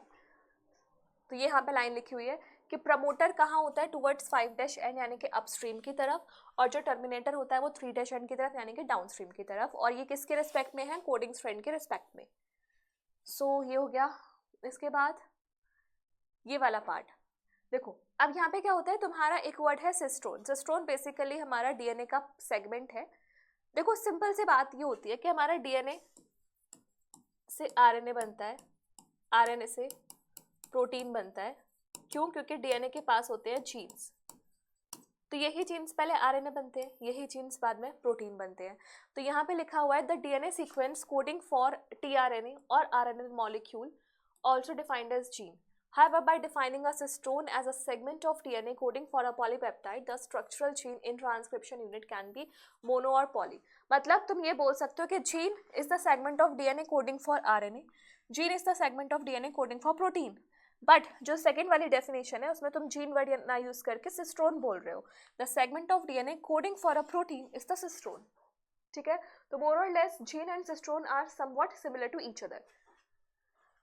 तो स्ट्रक्चरल जीन मोनोसिस्टोनिक हो सकता है, पॉलीसिस्टोनिक हो सकता है। मोनोसिस्टोनिक मतलब एक स्ट्रक्चरल जीन एक ही प्रोटीन बनाने की इन्फॉर्मेशन देगा, पॉली मतलब उसमें मल्टीपल प्रोटीन बनाने की इन्फॉर्मेशन होगी। सो मोनोसिस्टोनिक मिलता है यूकैरियोट्स में, पॉलीसिस्टोनिक मिलता है प्रोकैरियोट्स में। ठीक है, अब दूसरी चीज क्या होती है, इन यूकैरियोट्स में जो मोनोसिस्टोनिक जीन होता है, तो मैं पता है कि उसमें इंटरवेनिक सीक्वेंसेस होते हैं, मतलब बीच बीच में कंटिन्यूटी नहीं होती सीक्वेंसेस की, बीच बीच में कवाड़ भी आ जाता है जिसको हम इंट्रोन बोलते हैं। तो यहाँ एक्सोन इंट्रोन, एक्सोन इंट्रोन यानी कि जीन की इन्फॉर्मेशन स्प्लिट है, तो इसे कहा जाता है स्प्लिट जीन अरेंजमेंट। और ये किसमें मिलता है, मोनोसिस्टोनिक यानी कि यूकैरियोट्स में। बैक्टीरिया में स्प्लिट जीन अरेंजमेंट नहीं मिलता, इसलिए नीट में क्वेश्चन पूछा जाता है कि किस ऑर्गेनिज्म में स्प्लाइसिंग नहीं होती, तो that is your bacteria. Clear? ठीक है, ये हो गया। इसके बाद टाइप्स ऑफ आरएनए, ये तुम्हें पता है कि 3 टाइप्स के आरएनए होते हैं, mRNA, tRNA and rRNA. All 3 RNAs are needed to synthesize a protein in a cell. mRNA codons लेके आता है इन्फॉर्मेशन, आरआरएनए राइबोसोम बनाता है, टीआरएनए अमीनो एसिड्स को लेके आता है। तो somewhere we require all the 3 RNA to function together. ठीक है, सो mRNA provides the templates, tRNA brings amino acids and reads the genetic code, and rRNA plays structural and catalytic role during translation. Catalytic ribozyme is a rRNA. ठीक है, तो RNA polymerase का क्या होता है, initiation, extension, termination सब होता है। तो इनिशिएशन के लिए आरएनए पॉलीमरेज बाइंड करती है प्रमोटर से, लेकिन प्रमोटर से खुद बाइंड नहीं कर पाती, इसको एक फैक्टर चाहिए होता है which is called as sigma factor. किससे बाइंड करने के लिए, प्रमोटर से। टर्मिनेटर से बाइंड करने के लिए इसको चाहिए होता है रो फैक्टर, टर्मिनेटर। और बीच में जब एक्सटेंशन करनी होती है तो दोनों ही फैक्टर्स एब्सेंट होते हैं, नहीं होते। सो ये हो गया हमारा प्रमोटर सीक्वेंस। प्रमोटर सीक्वेंस से आरएनए पॉलीमरेज बाइंड किया लॉन्ग विद सिग्मा फैक्टर, बाद में जाके सिग्मा फैक्टर अलग हो गया, आरएनए पॉलीमरेज मूव कर रही है। बाहर का जो सीक्वेंस आ रहा है आरएनए का वो है 5' और जो एंजाइम से अटैच्ड है वो है 3'। क्लियर? उसके बाद टर्मिनेटर पे जाके यहाँ पे बाइंड कर जाता है रो फैक्टर।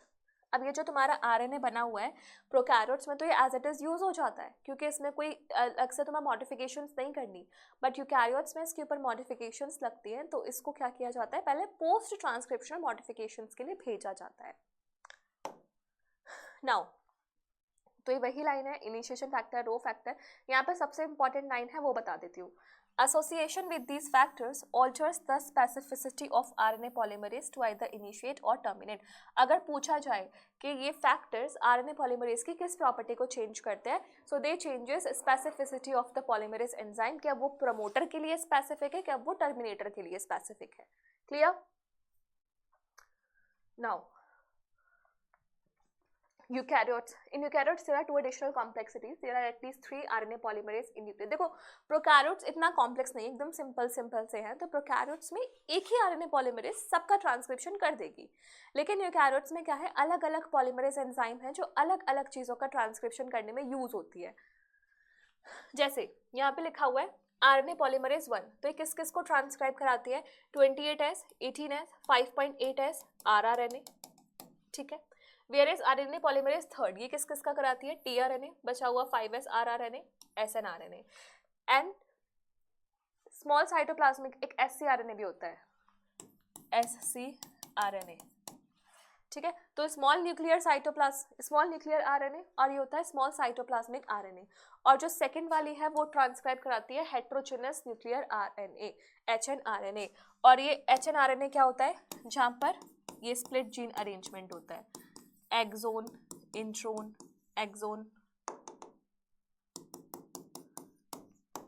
ये रिपीट करते हैं मल्टीपल टाइम्स। समझ में आया? This is split gene arrangement. तो यहाँ से तुम्हारा जो आरएनए बना, यूकैरियोट्स की बात चल रही है, तो इसको कुछ मॉडिफिकेशंस चाहिए होते हैं, पोस्ट ट्रांसक्रिप्शनल मॉडिफिकेशंस, जिसमें 3 चीज़ें आती हैं, कैपिंग, टेलिंग एंड स्प्लाइसिंग। तो कैपिंग तुम्हें दिख रहा होगा 5' एंड पे की जाती है, ये इंट्रोन्स का रिमूवल, ये स्प्लाइसिंग है, और 3' एंड पे क्या कर दी गई है, टेलिंग। तो इसको एक बार यहाँ से पढ़ लेते हैं। स्प्लाइसिंग क्या होता है, जहाँ पे इंट्रोन्स को रिमूव किया जाता है और एक्सोन्स को ज्वाइन कर दिया जाता है। कैपिंग में क्या किया जाता है, methyl guanosine triphosphate is added to 5' end of hnRNA. In tailing, adenylate residues are added to 3' end of a template independent manner. ये इंपॉर्टेंट है, पूछ ले अगर कि कौन कौन सी एंजाइम्स है जो टेम्पलेट इंडिपेंडेंट मैनर में काम करती है, तो 2 एंजाइम्स है, एक तो तुम्हारी पॉली ए पॉलीमरेज और दूसरे भी आएगी सेवेरो-ओक्वा एंजाइम। तो वो ये दोनों टेम्पलेट इंडिपेंडेंट मैनर में काम करती है। It is fully processed hnRNA, now called mRNA, that is transported out of the nucleus. Now अब जो तुम्हें पता है कि भाई ट्रांसलेशन तुम्हारा साइटोप्लाज्म में होगा, तो आरएनए को तुम्हें न्यूक्लियस से बाहर भेजना है, तो आरएनए एचएनआरएनए की स्टेज में नहीं जाता बाहर, आरएनए फुली प्रोसेस होके जाता है, यानी कि एमआरएनए बन के जाता है साइटोप्लाज्म में, ताकि वो परफॉर्म कर सके ट्रांसलेशन। क्लियर? ओके, ये हो गया। नेक्स्ट है जेनेटिक कोड्स। जेनेटिक कोड्स क्या होते हैं तुम्हें पता होगा, 3 न्यूक्लियोटाइड का सीक्वेंस होते हैं जो तुम्हारे क्या कराते हैं, ट्रांसलेशन, एंटीकोडॉन्स के साथ बाइंड करा के। तो ये तो छोड़ो, इसको यहाँ से पढ़ते हैं। इट वॉज जॉर्ज गेमाउ, जो कि एक फिजिसिस्ट थे, who argued that since there are only 4 bases and if they have to code for 20 amino acid, the code should be a combination of bases. देखो, अब तुम्हें बनाने हैं 20 अमीनो एसिड। अब मान लो तुम 4 बेस पेयर को 2 के कॉम्बिनेशन में ले रहे हो, तो ये होगा 16, है ना। अगर तुम 4 को 1 के कॉम्बिनेशन में लेते तो ये होता 4, 4 को 3 के कॉम्बिनेशन में ले रहे हो तो ये हो जाएगा 64। तो किन कॉम्बिनेशन से पॉसिबल है 20 अमीनो एसिड्स बनाना? 4 वाले से पॉसिबल नहीं है, 16 वाले से पॉसिबल नहीं है, 64 वाले से पॉसिबल है, क्योंकि इन कोडोन्स का नंबर हमारे अमीनो एसिड से ज़्यादा है, तो it is possible from here. तो इसने यहाँ से बताया कि जो कोडोन्स होते हैं वो ट्रिपलेट्स की फॉर्म में अरेंज रहते हैं। Now providing proof that codon was a triplet was a more daunting task. The chemical method developed by Hargobind Khurana was instrumental in synthesizing RNA molecule with defined combinations of bases.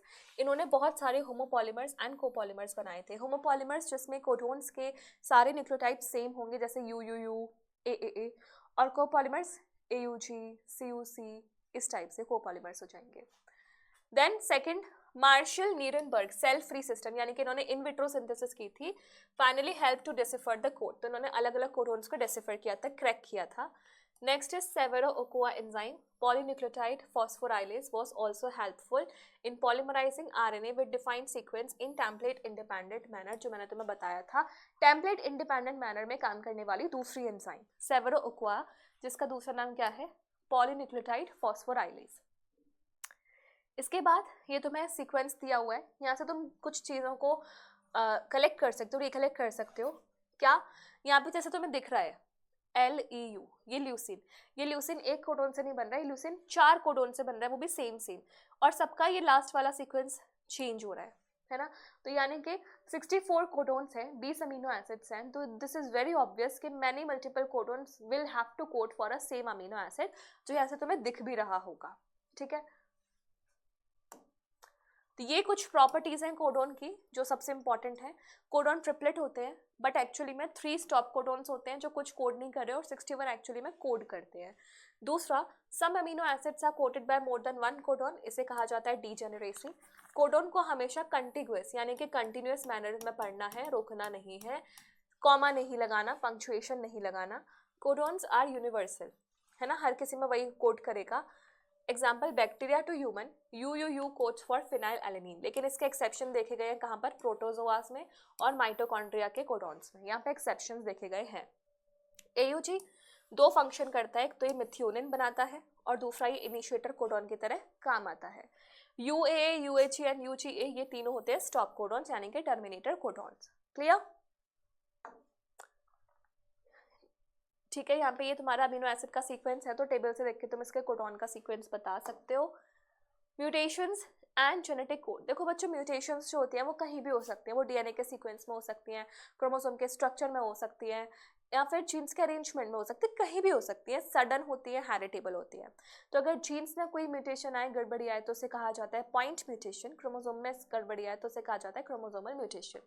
तो जैसे यहाँ पे लिखा हुआ है sickle cell anaemia, तो मैं याद है GAG से GUG बन जाता था, केवल एक सिंगल न्यूक्लियोटाइड का चेंज आता था, तो इसे हमने नाम दिया था पॉइंट म्यूटेशन।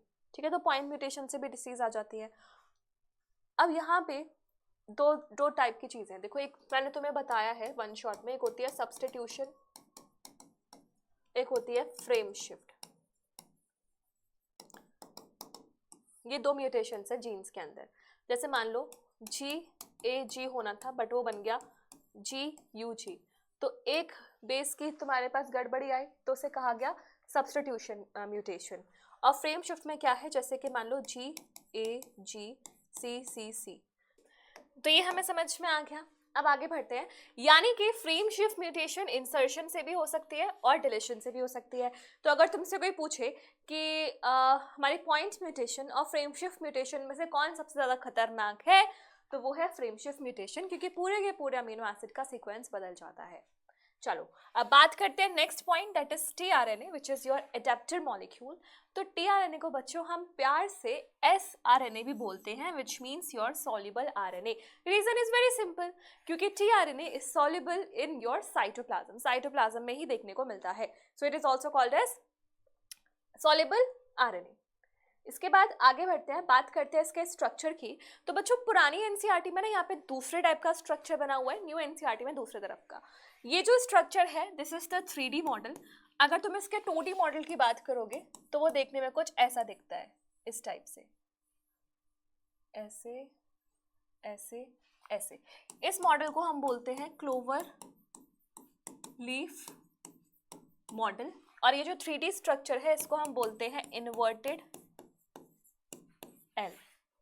ठीक है, नाउ tRNA के पास 3' एंड पे एक अमीनो एसिड एक्सेप्टिंग आर्म होगी, एक एंटीकोडॉन लूप होगा जो हमारे कोडॉन्स के साथ बेस पेयरिंग शो करेगा। सो tRNA has an anticodon loop जो कॉम्प्लीमेंट्रिटी शो करते हैं किससे, कोडॉन्स के साथ। एक अमीनो एसिड एक्सेप्टर आर्म होती है जिससे अमीनो एसिड बाइंड करेगा, और for initiation there is a separate tRNA which is called as initiator tRNA। ठीक है, जितने भी अमीनो एसिड हैं सबके लिए सेपरेट सेपरेट tRNA मौजूद होते हैं।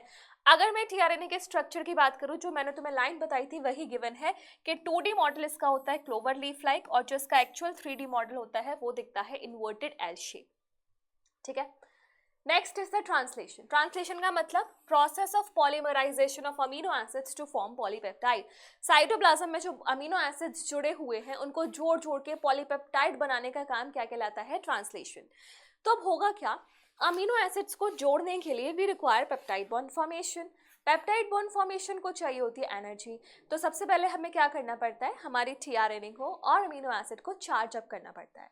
सो हियर यहाँ पे लिखा हुआ है the amino acids joined by bond which is called as peptide bond. Formation of peptide bond requires energy. Therefore सबसे पहले in the presence of ATP amino acids और उनके कोग्नेट यानी कि स्पेसिफिक tRNA को चार्ज किया जाता है, इसे कहा जाता है चार्जिंग ऑफ tRNA और aminoacylation of tRNA to be more specific. ये सारा काम किया जाता है एक एंजाइम की प्रेजेंस में which is amino acyl tRNA synthetase. इसके बाद ये जो सच, अब देखो चार्जिंग से क्या फायदा है, अगर तुम चार्ज्ड tRNA को पास में लाओगे तो बहुत जल्दी अपने अंदर क्या बना लेंगे, पेप्टाइड बॉन्ड्स। अगर नहीं लाओगे चार्ज्ड tRNA को पास अनचार्ज रखोगे तो पेप्टाइड बॉन्ड बनाना थोड़ा सा मुश्किल हो जाता है। Clear? Next, the cellular factory responsible for synthesising protein is the ribosome, है ना। और राइबोसोम किसका बना होता है, RNA एंड प्रोटीन का। यहाँ पर जो प्रोटीन का नंबर है वो है तुम्हारा 80, तो यहाँ पे नीट में क्वेश्चन पूछा गया था कि राइबोसोम बनाने के लिए कितने प्रोटीन्स लगते हैं, तो आंसर क्या होगा 80। अब इनएक्टिव स्टेट में तो क्या होता है, इनके पास दो सब यूनिट्स होती है, लार्ज वाली और स्मॉल वाली, और जब ये प्रोटीन बना रहे होते हैं तो इसकी जो स्मॉल सब यूनिट है वो इनकाउंटर करती है एमआरएनए को। अगर पूछ ले कौन सी सब यूनिट इनकाउंटर करती है एमआरएनए को for translation, so it is your small सब unit. The process of translation of mRNA to protein begins. There are two sites in large subunits for subsequent amino acids to bind to and thus be close enough. मतलब यहाँ पे दो sites हैं, एक तो सबसे पहली साइट है ये होती है A साइट, ये दूसरी वाली साइट होती है P साइट। A साइट की फुल फॉर्म होती है amino acyl site and P site की फुल फॉर्म होती है पेप्टिडाइल साइट। जो भी नया अमीनो एसिड है वो ए साइट पे एंटर करेगा, पेप्टिडाइल साइट पे आने के साथ उसमें क्या बन जाएगा, पेप्टाइड बॉन्ड फॉर्मेशन। जब भी हमारा एक ई साइट होती है जिसको हम बोलते हैं एग्जिट साइट पे आती है हमारा अमीनो एसिड बाहर निकल जाएगा, सॉरी अमीनो एसिड नहीं टीआरएनए बाहर निकल जाएगा, मींस अब वो ट्रांसलेशन प्रोसेस से बाहर। सो यहाँ पे तुम देख पा रहे हो कि जो राइबोसोम है वो एमआरएनए के अलॉन्ग 5' to 3' डायरेक्शन में मूव कर रहा है ना, 5' to 3'। सो यहाँ पे ट्रांसलेशन की डायरेक्शन भी क्या होती है 5' to 3'। ठीक है, दो चीजें इंपॉर्टेंट है यहाँ पे, एक तो ए साइट होती है अमीनो एसाइल साइट और दूसरी पी साइट होती है which is peptidyl site. A site पे इनकमिंग अमीनो एसिड आता है, पी साइट पे पेप्टाइड बॉन्ड्स का फॉर्मेशन हो जाता है। Next, the ribosome also acts as a catalyst. Ribosome catalyst की तरह काम करते हैं because it is made up of 23S rRNA, मतलब 23S rRNA जो राइबोजाइम होती है वही काम कराती है तुम्हारा इसका पेप्टाइड बॉन्ड फॉर्मेशन का। नेक्स्ट, ट्रांसलेशन यूनिट होती है जो उसमें क्या होगा, एक स्टार्ट कोडन होगा AUG और स्टॉप कोडन होगा और बीच में कोड्स होंगे जो पॉलीपेप्टाइड्स बनाएंगे। लेकिन कुछ अनट्रांसलेटेड रीजन्स होते हैं which is called as UTR and UTR 5' के अपस्ट्रीम भी हो सकते हैं और 3' के डाउनस्ट्रीम, बेसिकली दोनों ही साइड पर प्रेजेंट होते हैं एंड इनका काम होता है ट्रांसलेशन की एफिशिएंसी को इंक्रीज करना। ठीक है, उसकी एफिशिएंसी को रेगुलेट करते हैं, required for efficient translation process. आगे क्या लिखा है, इनिशिएशन के लिए राइबोसोम बाइंड करता है एमआरएनए से at start codon that is recognised only by initiator tRNA. Initiator tRNA चाहिए होता है। फिर इलॉन्गेशन फेज चलती है जहाँ पर हमारा जो टीआरएनए है वो अमीनो एसिड लाता जाता है और बीच में पेप्टाइड बॉन्ड्स बनते जाते हैं। फाइनली जब टर्मिनेशन होता है तो हमें वहाँ पे चाहिए होते हैं रिलीज फैक्टर्स और टर्मिनेशन के लिए कोई स्पेसिफिक टर्मिनेटर टीआरएनए नहीं चाहिए होता, सिंपली रिलीज फैक्टर्स आते हैं और जो पॉलीपेप्टाइड की चेन है वो वहाँ से एग्जिट ले लेती है। सो यहाँ पे लिखा हुआ है हाँ, at the end the release factor binds to stop codon terminating translation and releasing the complete polypeptides from the ribosome. Clear? Next, regulation of gene expression. भाई देखो ऐसा है, हमने अगर किसी भी इंसान ने मिल्क का इंटेक नहीं किया तो उसकी बॉडी में कैसीन नहीं बनेगा, कैसीन नहीं है तो भाई रेनिन एंजाइम का काम क्या है। तो क्या होता है, हमारी बॉडी में हर जीन का एक्सप्रेशन 24 घंटे होने की रिक्वायरमेंट नहीं है। रेस्पिरेशन है, रेस्पिरेशन का जीन 24 घंटे चाहिए क्योंकि रेस्पिरेशन 24 घंटे का प्रोसेस है। लेकिन मान लो कार्बोहाइड्रेट तोड़ने वाली एंजाइम है या कोई ऐसी चीज़ है जो पर्टिकुलर टाइम पे चाहिए तो उनके एक्सप्रेशन को रेगुलेट करना पड़ेगा। जैसे जब चाहिए तब उनको एक्सप्रेस कराओ, जब नहीं चाहिए तो एक्सप्रेस मत कराओ। तो हमारे पास जीन एक्सप्रेशन ये 4 लेवल पे ऑपरेट कर सकता है, ट्रांसक्रिप्शन लेवल पे, जो पोस्ट ट्रांसक्रिप्शनल मॉडिफिकेशन है वहाँ पर, ट्रांसपोर्ट के टाइम पे और ट्रांसलेशन के टाइम पे। अब तुम्हें पता है कि प्रोकैरियोट्स में इनमें से लास्ट के 3 प्रोसेसेस नहीं होते हैं क्योंकि वहाँ पर जो आरएनए बनता है वो फुली मैच्योर्ड होता है, उसको कोई स्लाइसिंग वगैरह कुछ नहीं चाहिए। तो प्रोकैरियोट्स में अगर कोई पूछे कि किस लेवल पे जीन एक्सप्रेशन को रेगुलेट किया जाता है तो it is at your transcription initiation. Initiation पे क्यों, क्योंकि हो सकता है अगर इलॉन्गेशन भी उसका कंटिन्यू हो गया तो तुम्हारा साथ साथ ट्रांसलेशन भी शुरू हो गया होगा क्योंकि वहाँ पर ट्रांसक्रिप्शन एंड ट्रांसलेशन साथ साथ हो जाते हैं। समझ में आई ये बात, इसलिए उनका ट्रांसक्रिप्शन इनिशिएशन पे कराया जाता है। आगे बढ़ते हैं, नेक्स्ट बात आगे क्या लिखा हुआ है, the genes in a cells are expressed to perform particular functions। जैसे यहाँ पे लिखा हुआ है बीटा गैलेक्टोसाइडेज एंजाइम, कोई दिक्कत की बात नहीं है, अभी लैकोपेरोन में उसी के बारे में पढ़ोगे कि लैकोपेरोन में और क्या था, हाँ ये इंपॉर्टेंट है। It is the metabolic physiological environmental conditions that regulates the expression of a gene. किसी जीन को एक्सप्रेस होना है नहीं होना है वो इन चीज़ों पे भी डिपेंड करता है, मेटाबॉलिक पाथवे उसमें यूज़ होना है नहीं होना, फिजियोलॉजी पे, इन्वायरमेंट पे, ये 3 चीज़ें हैं। अब यहाँ पे जो कहानी है बीटा गैलेक्टोसाइडिस की वो लैकोपेरोन में मैं तुम्हें समझाती हूँ। अब किसी भी जीन का अगर ट्रांसक्रिप्शन होना है तो उसके ट्रांसक्रिप्शन को रेगुलेट करने के लिए हमें कुछ एक्स्ट्रा प्रोटीन्स चाहिए होते हैं, एसेसरी प्रोटीन्स चाहिए होते हैं, जो या तो ट्रांसक्रिप्शन को बढ़ा देंगे या ट्रांसक्रिप्शन को रोकेंगे। यानी कि they can act as a repressor if they are negatively regulating it and they can act as a activator if they are positively regulating it।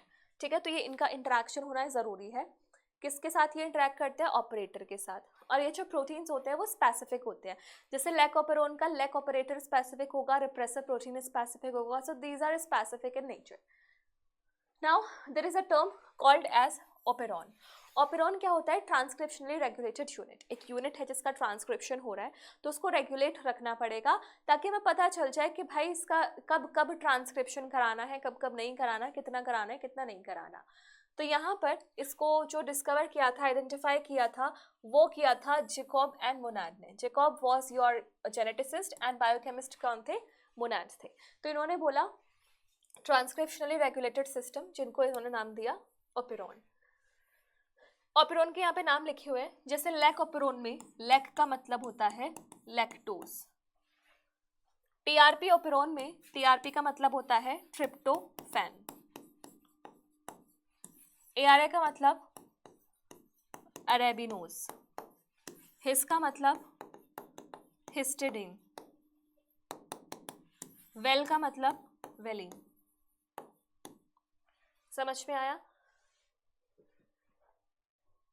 Lac operon को हमें समझना है। लैकोपेरोन को तुम इस कहानी से मत समझो, लैकोपेरोन को तुम इस डायग्राम से समझो।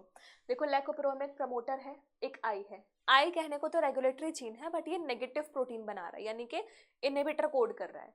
सो ये बनाएगा रिप्रेसर प्रोटीन, फिर प्रमोटर, फिर ये ओ से ऑपरेटर, और ये 3 जीन्स है, स्ट्रक्चरल जीन्स है ZYA, यानी कि एक ही स्ट्रक्चरल जीन में 3 पॉलीपेप्टाइड्स बनाने की इंफॉर्मेशन है, तो पॉलीसिस्टोनिक हुआ। अब यहाँ पे Z बना रहा है बीटा गैलेक्टोसाइडेज एंजाइम, जो क्या करती है? लैक्टोज को ब्रेक कर देती है ग्लूकोज प्लस गैलेक्टोज में। क्यों कर रही है? क्योंकि लैक्टोज इज अ डाइसैकेराइड जो 2 कंस्टिट्यूएंट्स का बना हुआ है। परमीज एंजाइम क्या करती है? इंक्रीज करती है परमिएबिलिटी को, परमिएबिलिटी ऑफ बैक्टीरियल सेल। और ट्रांस एसिटाइलेज क्या करती है? एसिटाइल ग्रुप का ट्रांसफर कराती है। यहाँ पे यही लाइन लिखी हुई है कि आई जीन का मतलब इंड्यूसर नहीं है, इसका मतलब है इनहिबिटर। ये एक रिप्रेसर प्रोटीन बनाती है, और यहाँ पे 3 स्ट्रक्चरल जीन्स होते हैं। जो Z जीन है वो बनाता है बीटा गैलेक्टोसाइडेज, जो हाइड्रोलिसिस करता है डाइसैकेराइड लैक्टोज का गैलेक्टोज एंड ग्लूकोज में। Y जीन बनाता है परमिएज, जो परमिएबिलिटी को इंक्रीज कर देता है। इस तरीके से यहाँ पे लिखा हुआ है, ठीक है।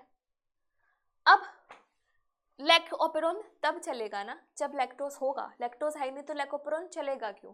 तो यहाँ पर इंड्यूसर की तरह काम करता है हमारा, 2 सब्सटेंस काम करते हैं, एक तो लैक्टोज और इसी की एक दूसरी आइसोमेरिक फॉर्म है एलोलैक्टोज।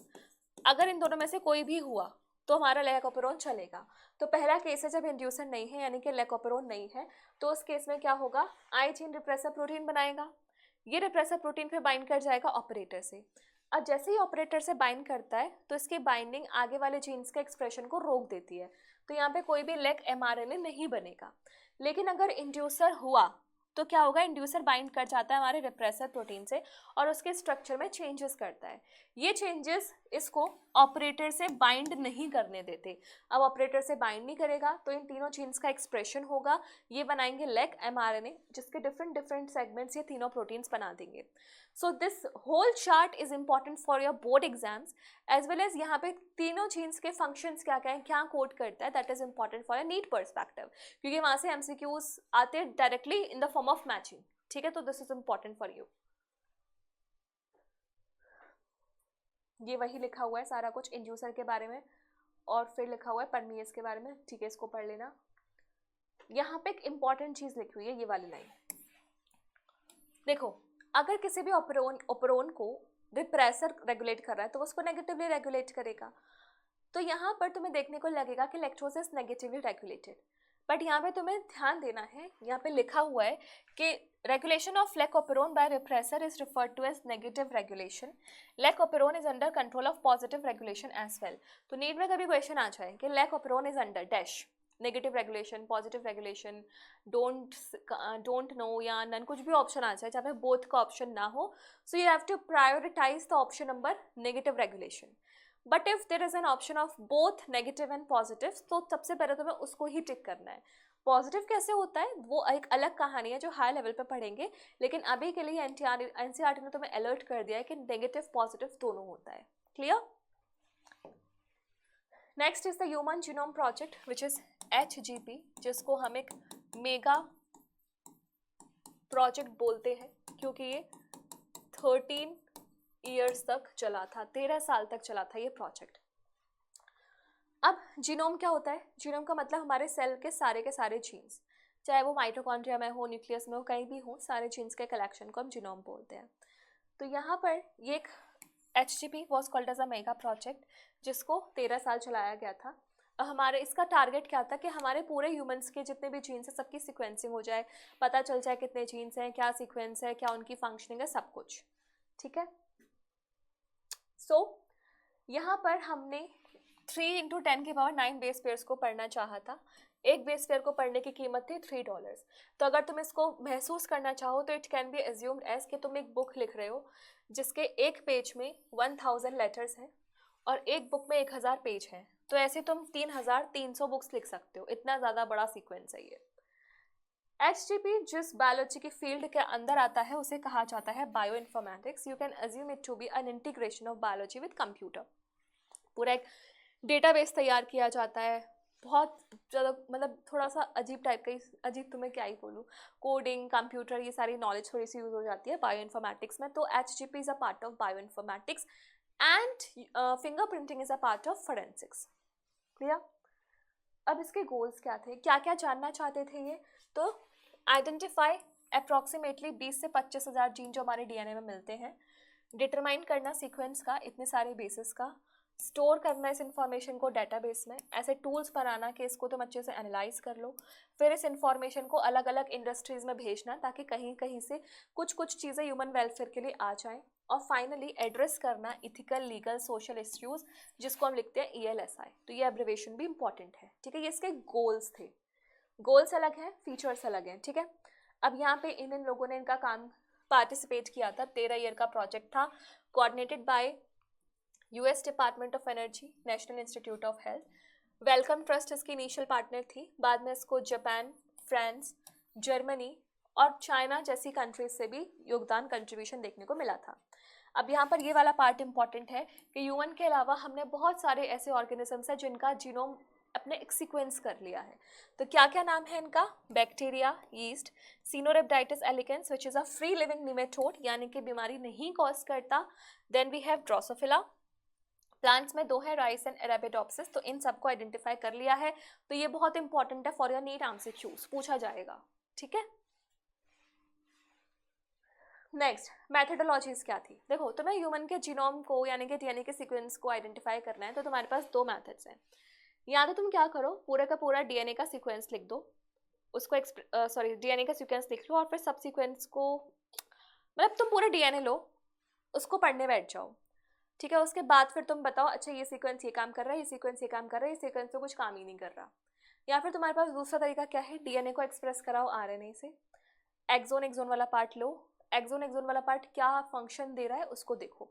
यानी कि 2 तरीके हैं, या तो तुम DNA को बैठ के सीक्वेंस करो और फिर उसको फंक्शन दो, या फिर तुम एक्सप्रेस कराओ DNA को एज RNA, फिर उसका सीक्वेंस निकालो।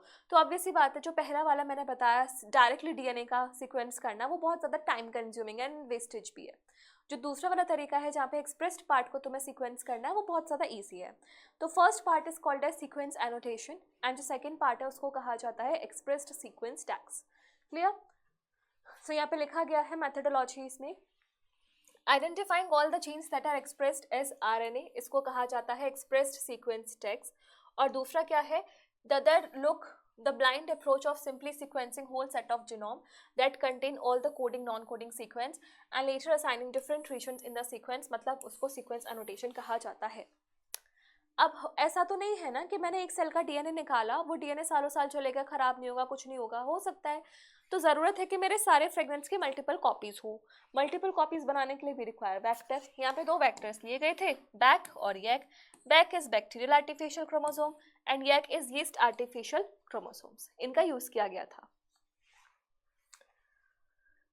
इस तरीके से था। और यहाँ पर जो सीक्वेंसर्स थे वो ऑटोमेटेड थे, मतलब मैनुअल वर्क नहीं था, और ये सारा सेंगर मेथड पे बेस्ड था। तो इंसान का हमने सेल निकाला, सेल से क्रोमोसोम, क्रोमोसोम से डीएनए, डीएनए से ऑटोमेटेड सीक्वेंसर्स में डाल दिया, तो सारी सीक्वेंस हो गई थी on the basis of overlapping of sequences. ये मैंने तुम्हें वन शॉट में बताया था, है ना। नाउ आगे यहाँ पे लिखा हुआ है, this required generation of overlapping fragments for sequencing. इसके बाद most important line, the sequence of chromosome 1 was completed in May 2006। जो सबसे पहला क्रोमोसोम था उसका जो कंप्लीट सीक्वेंस हमें मिला था वो मिला था May 2006 में। Another challenge task was assigning the genetic and physical maps on the genome। अब तुम जैसे कभी डिलीवरी वाला कोई आता है तो तुम उसे बोलते हो ना कि भाई तुमने वो वाली जगह देखी है, उससे इतना दूर है, उससे लेफ्ट हो जाओ, उससे राइट हो जाओ। तो कुछ ऐसे फिक्स्ड टैग मार्क्स होते हैं, कुछ हॉल मार्क्स होते हैं जहाँ से तुम किसी की भी डिस्टेंस बता सकते हो। ऐसे हमारे ह्यूमन जीनोम में स्पेसिफिक पॉइंट्स होते हैं जिसके रिलेशन में तुम दूसरे जीन की डिस्टेंस बता सकते हो। तो ऐसे फिक्स्ड पॉइंट्स को आइडेंटिफाई करना, पहचानना भी एक चैलेंजिंग टास्क था जो नहीं करे अभी हमने। ठीक है, ये वाली जो कहानी है सारी डीएनए फिंगरप्रिंटिंग के, जो मैं तुम्हें बताऊंगी। सैलिएंट फीचर्स क्या क्या थे। ह्यूमन जीनोम में इतने मिलियन बेसेस होते हैं, एवरेज जीन्स में 3000 बेसेस होते हैं, लेकिन सबसे बड़ा जो जीन है उसमें होते हैं 2.4 मिलियन बेसेस। सबसे बड़े जीन का नाम होता है डिस्ट्रोफिन जीन, जिसमें म्यूटेशन से मस्कुलर डिस्ट्रॉफी हो जाती है। सबसे छोटे जीन का नाम है टेस्टिस डिटरमाइनिंग फैक्टर, जो कि मेल्स में मिलता है वाई क्रोमोसोम पे। ठीक, total number of gene estimated है 30,000, पहले में लगा था 80,000 से 1.5 लाख जीन्स होते हैं। 99% सब में सेम ही होता है, 99.9%। फंक्शन ऑफ 50% जीन जो डिस्कवर हो चुके हैं वो हमें पता ही नहीं है। 2% से भी कम तो एक्चुअली में प्रोटीन बनाता है। सबसे ज़्यादा पोर्शन हमारे डीएनए का रिपीटेड सीक्वेंसेस है, जैसे ATGC सीक्वेंस है, बार बार रिपीट कर रहा है अपने आप को। ये हो गया। क्रोमोसोम 1 के पास सबसे ज़्यादा जीन्स है, क्रोमोसोम Y के पास सबसे कम जीन्स है। Scientist have identified about 1.4 million locations जहाँ पे सिंगल बेस की पॉलीमॉर्फिज्म वेरिएशन देखने को मिलता है सिंगल बेस में, न्यूक्लियोटाइड में। इसे कहा जाता है SNPs, स्निप्स बोलते हैं इनको, and it is single nucleotide polymorphism. तो ऐसे कितने स्निप्स देखे उन्होंने? 1.4 million. Clear? Application and future challenges, ये तो बेसिकली एक नॉर्मल सी चीज़ है। तुम्हें अगर ह्यूमन के पूरे जीनोम के सीक्वेंस पता है तो तुम उसका बहुत फ़ायदा उठा सकते हो। बहुत सारे जेनेटिक डिसऑर्डर्स की स्टडी कर सकते हो, उसकी ट्रीटमेंट बता सकते हो, जीन थेरेपी में यूज़ हो सकता है, बहुत कुछ यूज़ हो सकता है, और चैलेंजेस भी बहुत कुछ देखने को मिलेंगे। तो यहाँ पे ये जो बेसिक सा पैराग्राफ है इसे पढ़ लेना, नीट बोर्ड कहीं के लिए भी इंपॉर्टेंट नहीं है। Then comes the DNA fingerprinting, जिसके फादर थे एलेक जेफरे। तो डीएनए फिंगरप्रिंटिंग बोल रही है कि हमें पता है कि 99.9% हम सबका जो बेसिस है वो सेम है। ये हमने कहाँ पढ़ा है? ह्यूमन जीनोम प्रोजेक्ट में। सब कुछ सेम होता है, जो 0.1% डिफरेंस है जो हम सब में है। ठीक है, ये नॉर्मल लाइन बोली गई है। आगे बोला गया है कि हमारा जो मेजर पार्ट है वो कौन बनाता है? Repetitive DNA.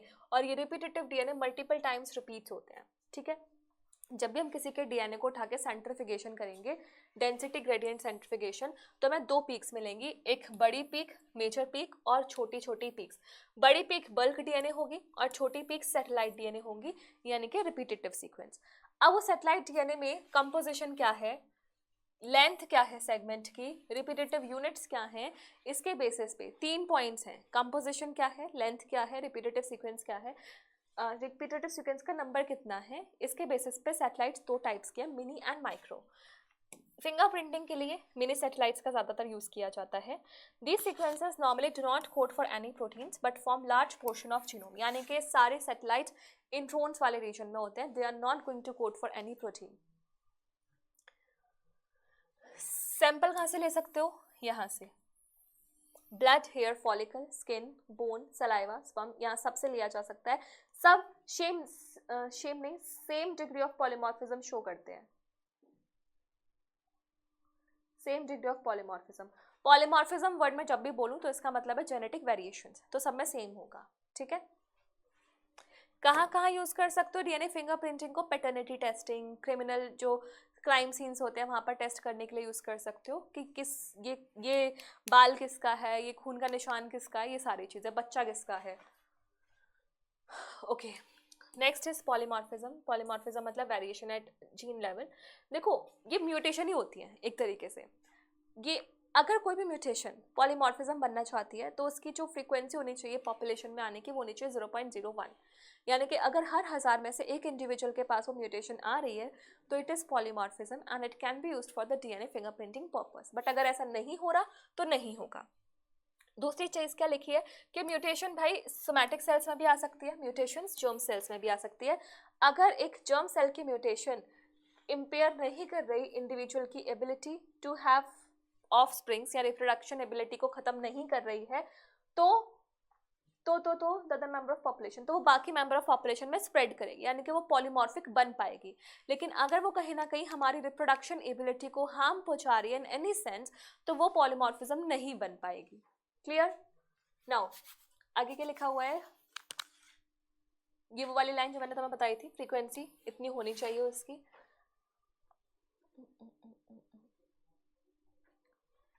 आगे क्या है, दिख नहीं रहा कुछ। The probability of such variation to be observed in non coding sequence would be higher.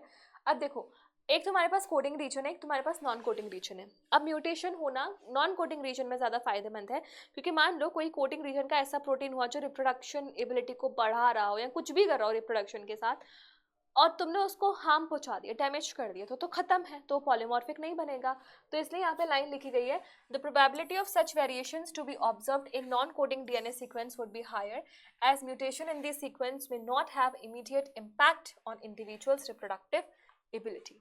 ठीक है, the mutations keeps on accumulating generation after generation and यही बनाती है हमारे जो पॉलीमॉर्फिज्म है उसका बेसिस। क्लियर?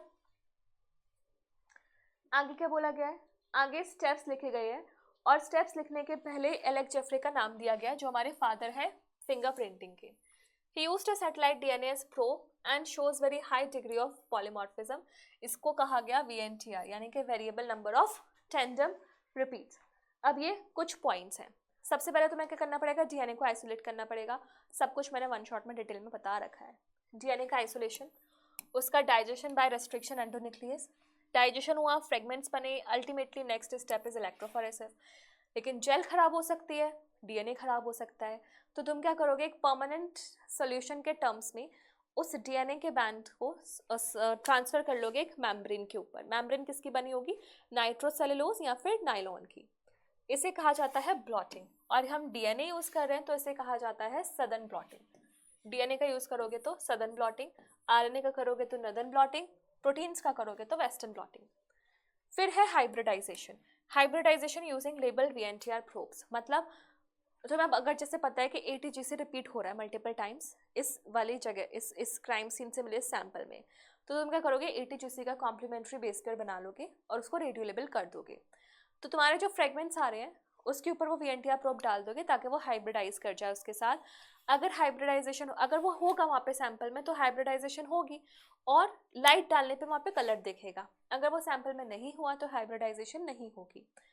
तो वीएनटीआर प्रोब डालने के बाद तुम्हें हाइब्रिडाइज्ड डीएनए का डिटेक्शन करना है बाय ऑटो रेडियोग्राफी। समझ में आया? जहाँ से यूवी रेडिएशन का इलिमिनेशन होता है। Now VNTR as I told you belongs to mini satellite, क्योंकि मिनी सैटेलाइट्स का ही यूज होता है हमारी डीएनए फिंगरप्रिंटिंग पे। The copy number varies from chromosome to chromosome in an individual. Number of repeats show high degree of polymorphism. कितना हो सकता है, 0.1 से 20 kilo base pairs. These bands give a characteristic patterns। ठीक है, अब यहाँ पे important line क्या है, It differs from individual to individual but except in case of monozygotic twins. हम सबका वीएनटीआर, हम सबका रिपीटेड सीक्वेंस अलग अलग होगा, कुछ हद तक वेरी कर सकता है, लेकिन मोनोजाइगोटिक ट्विंस में तो आइडेंटिकल होता है ना, तो वहाँ से हम चेक नहीं कर सकते। ये एक केस स्टडी दी हुई है, यहाँ पे 2 ऑर्गेनिजम्स हैं A और B, इनके होमोलोगस क्रोमोसोम्स हैं, जैसे क्रोमोसोम 7 to 16, उसका 7 to 16 सेम क्रोमोसोम लिए। अब इनके अलील्स लिखे होंगे, ये एक अलील है, ये एक अलील है, ये अलील, ये अलील, ये अलील, ये अलील, तो अलीलिक लेवल पे भी म्यूटेशन देखने को मिल रही है, पॉलीमॉर्फिज्म देखने को मिल रही है। अब फाइनली क्या किया, इनका कराया रेस्ट्रिक्शन डाइजेशन और ऐसे बैंड्स वगैरह बनाए, और ये हमें जो साइड से मिला है ये हमने उसका सैंपल लिया। तो अब तुम्हें मैचिंग खेलनी है कि जो सी वाला बैंड्स है ये किससे मैच कर रहे हैं, ए से या बी से। तो तुम्हें यहाँ पे दिख रहा होगा ये रेड येलो, फिर ये येलो, यहाँ पे ब्लू भी है, यहाँ पे भी ब्लू है। तो सबसे ज़्यादा जो सी मैचिंग शो कर रहा है that is being shown by the B. तो यहाँ पे हम ये बोल सकते हैं कि जो सी है ये बी ही है, यानी कि ए इसमें गुनहगार नहीं है ना। तो यानी कि यहाँ पे हमें ये इंपॉर्टेंट बात पता चलती है कि पॉलीमॉर्फिज्म एलीलिक लेवल पे भी देखा जाता है, और अगर तुम्हारी 50% मैच भी अगर हो गई क्राइम सीन वाले सैंपल से, यानी कि यू आर द कल्प्रिट। समझ में आया? So this is how fingerprinting is done. So I guess this was the last part of this chapter. देखो बच्चों, एनसीईआरटी इस चैप्टर की बहुत ज़्यादा डिटेल्ड है। I have covered all the important points जहाँ से नीट में क्वेश्चंस आने के चांसेस पूरे हैं। बाकी जो पॉइंट्स ऐसे छूट गए हैं वो जस्ट बिकॉज आई नो कि तुम उसको रीड करोगे समझ में आ जाएगा, बिल्कुल जनरल सी चीज़ें, कुछ इंपॉर्टेंट बात नहीं है। कंसेप्चुअल नॉलेज देने वाली सारी lines have been covered. I hope कि तुम्हें सब समझ में आ गया होगा। अपनी एनसीईआरटी को ज़रूर पढ़ना एक बार खुद से बैठ के भी, और कल के सेशन में हम इससे जुड़े सारे नीट के इंपॉर्टेंट नहीं बल्कि सारे नीट के PYQs डिस्कस करेंगे। So till then bye bye, all the best, take care.